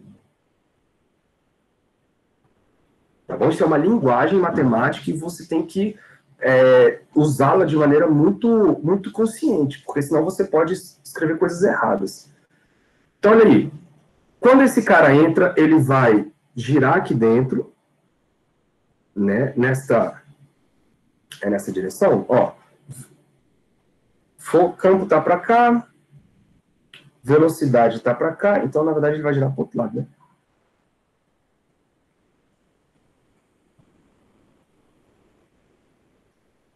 Mas, enfim, ele vai girar.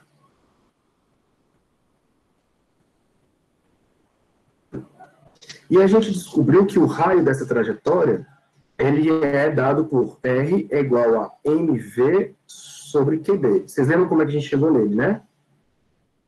Depois vocês têm que fazer isso. Tem que igualar isso aqui com a força centrípeta, que é mv quadrado sobre o raio. Aí você encontra essa equação do raio. Bom, então o que eu vou fazer? Eu vou juntar a equação do campo com a equação do raio. mv dividido por QB. Deixa eu apagar esse tanto de baboseira aqui.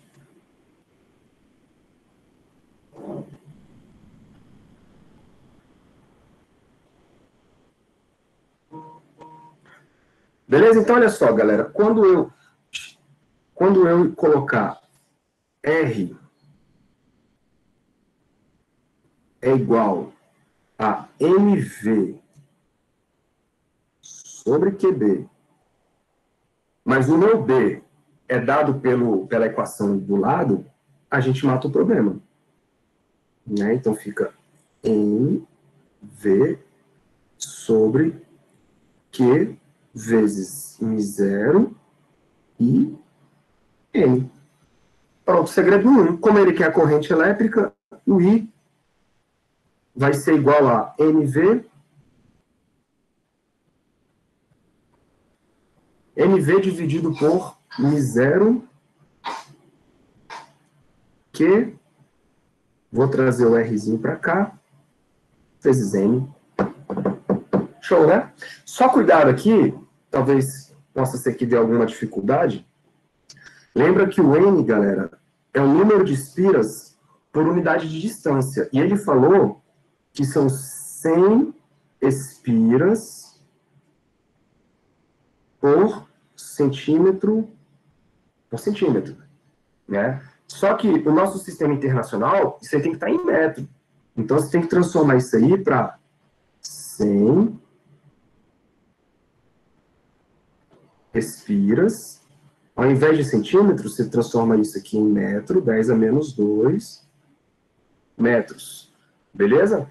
Aí, esse 10 a menos 2, deixa eu até colocar ele na posição melhor para vocês, para ficar mais fácil de enxergar. Ó. 100 espiras por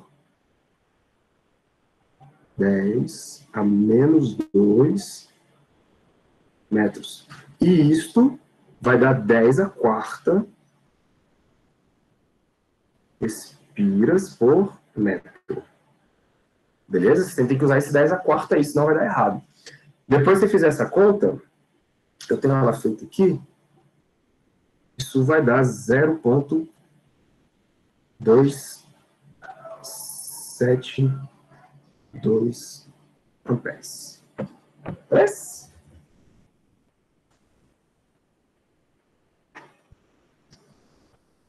Isso é. Não, né? Vou fazer mais um aqui. Depois eu vou deixar o resto com vocês. Então, 62.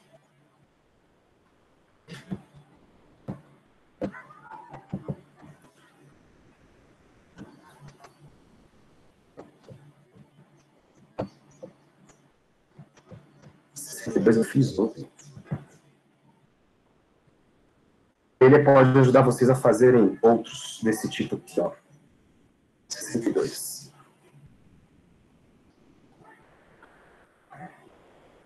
Eu cheguei a comentar com vocês como calcular o campo de um arco, né, de corrente, mas eu não cheguei a calcular ele em si. Então, eu vou fazer ele porque pode ser que alguns de vocês tenham dificuldade, né? Não sei. Pode ser que sim, pode ser que não. Eu não quero entrar aqui.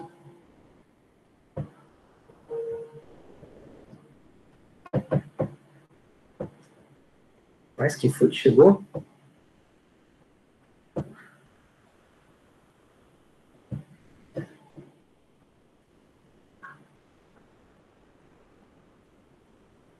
Quem é esse Bin Laden aí, velho? Bom dia, Bin Laden. Tu vai explodir tudo não, né, velho?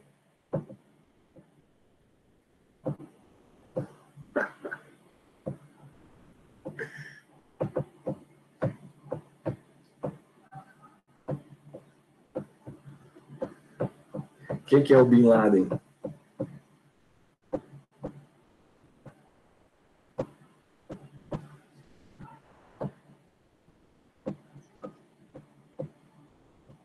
Ah, deve ser o Urubatã, né?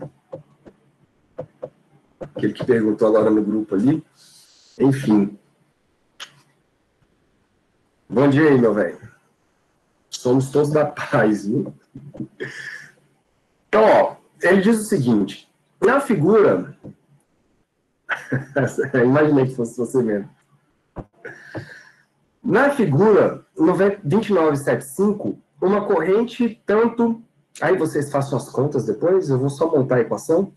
Circula em uma espira formada por dois segmentos radiais e duas semicircunferências de raio 5,72 centímetros e 9,36 centímetros, com o centro em comum, P. Determine, letra A, o módulo e o sentido, para dentro ou para fora da página, do campo magnético no ponto P, e o módulo e o sentido do momento magnético da espira. Então, bora pegar essa espira aqui, ó, e vamos pegar o desenho dela. Tá aqui. Já tinha feito. Bom, só pelo desenho, galera, você já consegue ver algumas coisas. O campo magnético gerado por essa corrente, lembra que essa corrente aí, ela passa por todos os lados, né? Então, ela tá girando no sentido horário. Então, nessa espira aqui, ó, a corrente é assim.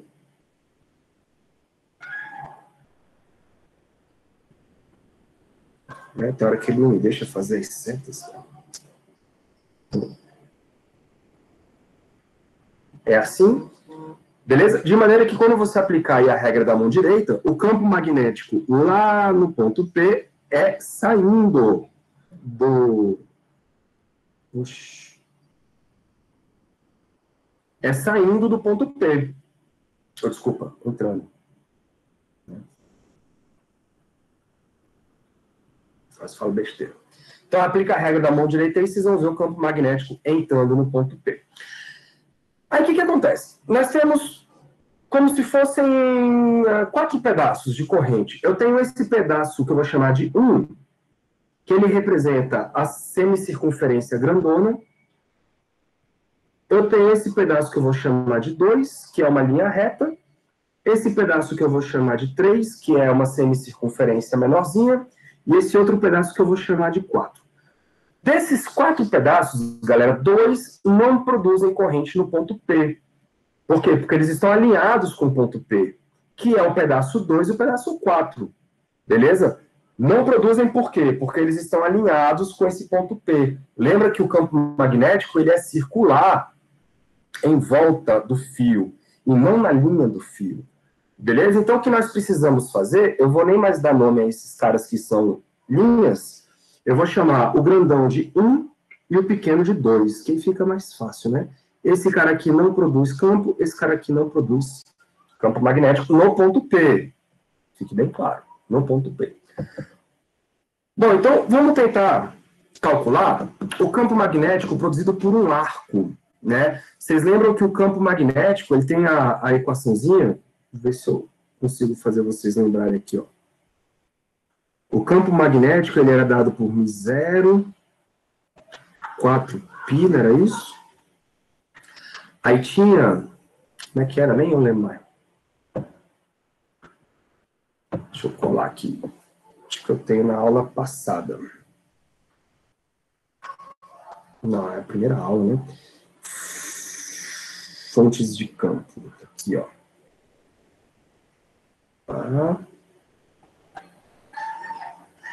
Olha aí, μ0 sobre 4π e dl vetor r sobre r quadrado. Então, eu vou pegar essa coisinha aí. Na verdade, vamos fazer o seguinte, já que eu estou com isso aqui aberto, olha para a espira.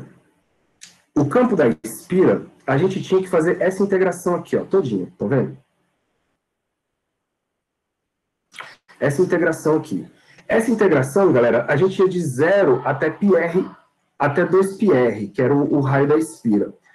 Se eu pegar essa lógica e vou agora tomar o x como sendo 0, por que eu vou tomar o x como sendo 0? Porque eu quero o centro da espira, né? Eu quero esse centro da espira aqui, ó. E o A é uma constante quando a gente integra, olhando por todos os DLs aqui da sua espira. Só que eu não vou pegar a espira como um todo. Eu vou escolher agora apenas um pedaço da espira. De maneira que esse DL aqui, é igual eu tinha falado uma vez para vocês lá atrás. Ele vai ser substituído por R de θ. Tá bom? Nesse caso aqui não precisou, de novo. Porque eu peguei toda a espira completa. Agora eu vou pegar o arco da espira, um pedaço da espira. Então eu vou trocar esse DL por um pedacinho R de θ. E aí a nossa expressão ela vai ficar assim, ó. Lei de Ampère.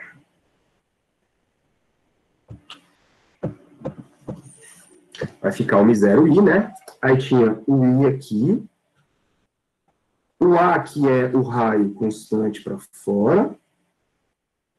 Lembrem que eu coloquei o x igual a 0, né? Estava elevado a 3 meios.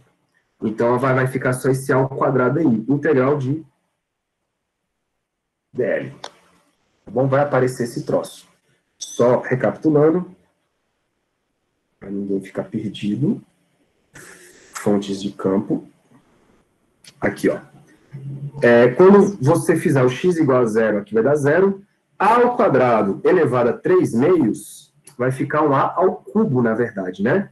Só que como tem um A em cima, vai cortar A com A ao cubo, vai sobrar um A ao quadrado lá embaixo. Tá enxergando? Esse Azinho aqui, ele está ao quadrado, mas do lado de fora está elevado a 3 meios. Quando você multiplicar 3 meios vezes 2, vai cortar 2 com 2, sobra um 3. Então vai dar A ao cubo. Só que tem um A em cima. Beleza? Quando tem um A em cima, vai ficar um A ao quadrado embaixo, e aí vai sobrar essa integral aqui de dl. É isso que nós estamos fazendo. Deixa eu voltar para cá. Esse negócio de digital é bom, né, cara? A gente volta rapidinho onde a gente estava. Então, de novo, o que eu vou fazer? Eu vou trocar esse dl por r de θ, e aí, quando a gente... Na verdade, isso aqui vai ser o B total, né? Não é mais o dB, isso aqui é o B. Então, o nosso B total vai dar μ0 e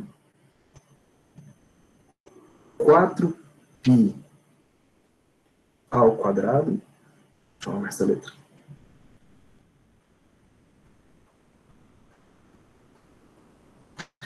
integral de R de θ, que esse cara é o dl, e aí nós vamos integrar de 0 a θ. Beleza? No nosso caso aí fica simples, né, galera? E de qualquer maneira, qualquer um que você quiser calcular o B de um arco, qualquer, isso vai ser μ0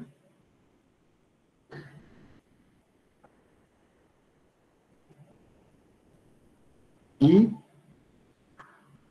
4π.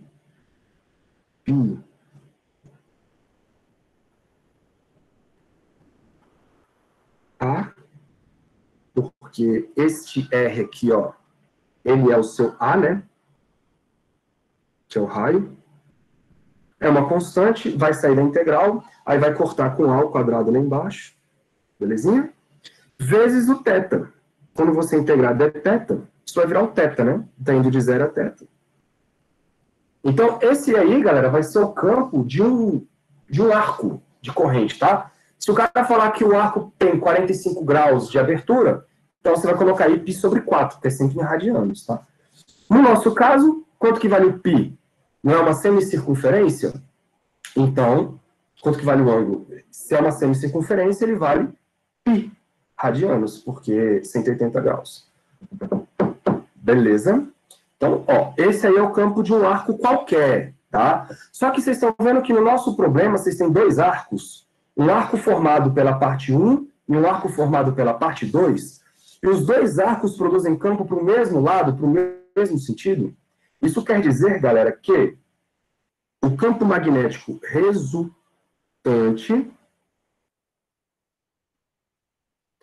vai ser a soma do campo magnético produzido pelo arco 1 mais o campo produzido pelo arco 2, B2.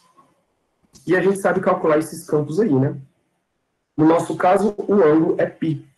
Então fica D resultante é igual a μ0 I vezes π, porque é uma semicircunferência, dividido por 4π A, que é o raio, mais o segundo. O segundo vai dar μ0, o I é o mesmo, porque é o mesmo fio, é um π de novo, porque é uma semicircunferência, só é uma semicircunferência menor, né? Vai mudar o raio agora é B. Olha lá, por exemplo. Tá bom? Na verdade, esse aqui é o B, só para botar na ordem, né? E o outro é o A. B, A.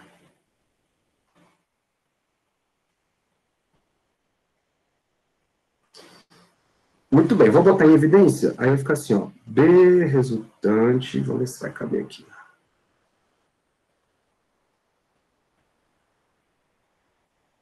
Isso vai dar, o π com π vai cortar, né? Então aqui π com π morreu, π com π morreu. Vou botar em evidência o I0, o I e o 4. Então ficou I0 e 4. E aí vai estar 1 sobre B mais 1 sobre A.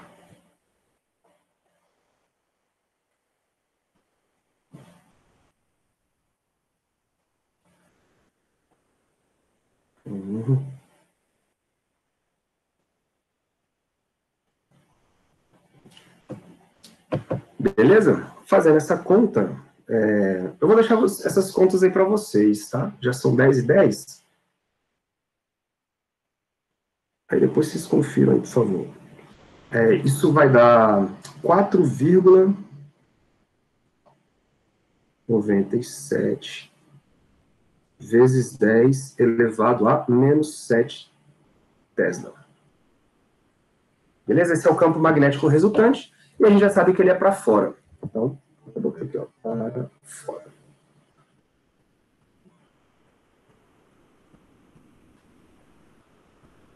Para fora. Bom, quem é o momento de dipolo que ele pede na letra B? Na letra B, ele pede o momento de dipolo, e o momento de dipolo, galera, a gente já viu, ele é o I vezes a área. Certo? E ele aponta na mesma direção do campo magnético. Por quê? Porque o campo magnético aponta na direção desse vetor área I. Lembram disso? A gente fez isso com uma espira, né? Só que isso aqui também é uma espira. Só que não é uma espira circular, é uma espira, né, esquisita aí, com duas semicircunferências. Então, o nosso Mi, ele vai ser igual ao I, que é constante, vezes a área. Galera, como é que você calcula a área de duas semicircunferências? Ora, eu vou somar a área da circunferência 1, é o B, né? Então, π B ao quadrado, mais a área da circunferência 2, π ao quadrado. Só que tudo isso é, na verdade, metade de cada um, porque é uma semicircunferência. Então, basta dividir por 2. Ou multiplicar por 1,5, que é a mesma coisa. Beleza? É só isso. Então, o Mi, quando você fizer a conta, isso vai dar 1,06 vezes 10 a menos 3 ampere metro quadrado. Beleza? E aponta para a mesma direção do campo, para fora. Esse é o momento de dipolo magnético da espira.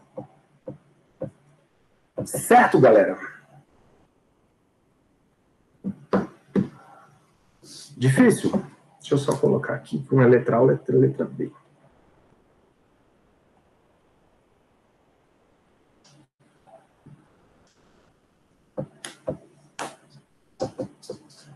Alguma dúvida?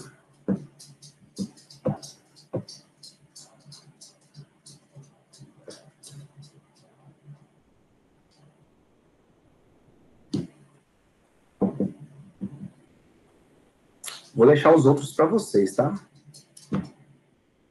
Show. Vou deixar os outros para vocês tentarem fazer. Tentem. Aí, na próxima aula, galera, tentem vir com bastante dúvidas, porque na próxima aula a gente vai usar o horário todinho para a gente só resolver exercícios, para vocês verem como é que funciona alguma coisa, como é que funciona outra, dúvida que vocês tiverem aí no meio do caminho, beleza? De tudo, desde o começo até agora. E aí eu já devo postar a provinha de vocês já na quarta que vem ou na quinta, não sei se eu consigo terminar, mas enfim. E aí, para quem não estava aí, eu vou postar a provinha de vocês, que vem até essa parte, tá? Eu terminei a primeira parte. Aí vocês vão passar aí umas 2 semanas com essa prova, porque vocês vão ter momentos de festividades aí, o Natal, o Ano Novo, por mais que não seja um momento muito bom para, né, para fazer aglomerações, mas você tem família, né? Então, você deve se encontrar, alguma coisa vai acontecer. Então, nas 2 semanas aí para vocês fazerem, eu vou pedir para vocês entregarem lá pro dia 3, 4 ou 5 de janeiro, tá? Na véspera da nossa aula de retorno, da quarta-feira. Nossa aula de retorno deve ser o quê? Deve ser dia 5? Dia 6? Então, eu devo pedir para vocês me entregarem dia 4 ou 5. Beleza, galera? Eu vou parar a gravação aqui, ó. Hoje o Google deixou a gente gravar.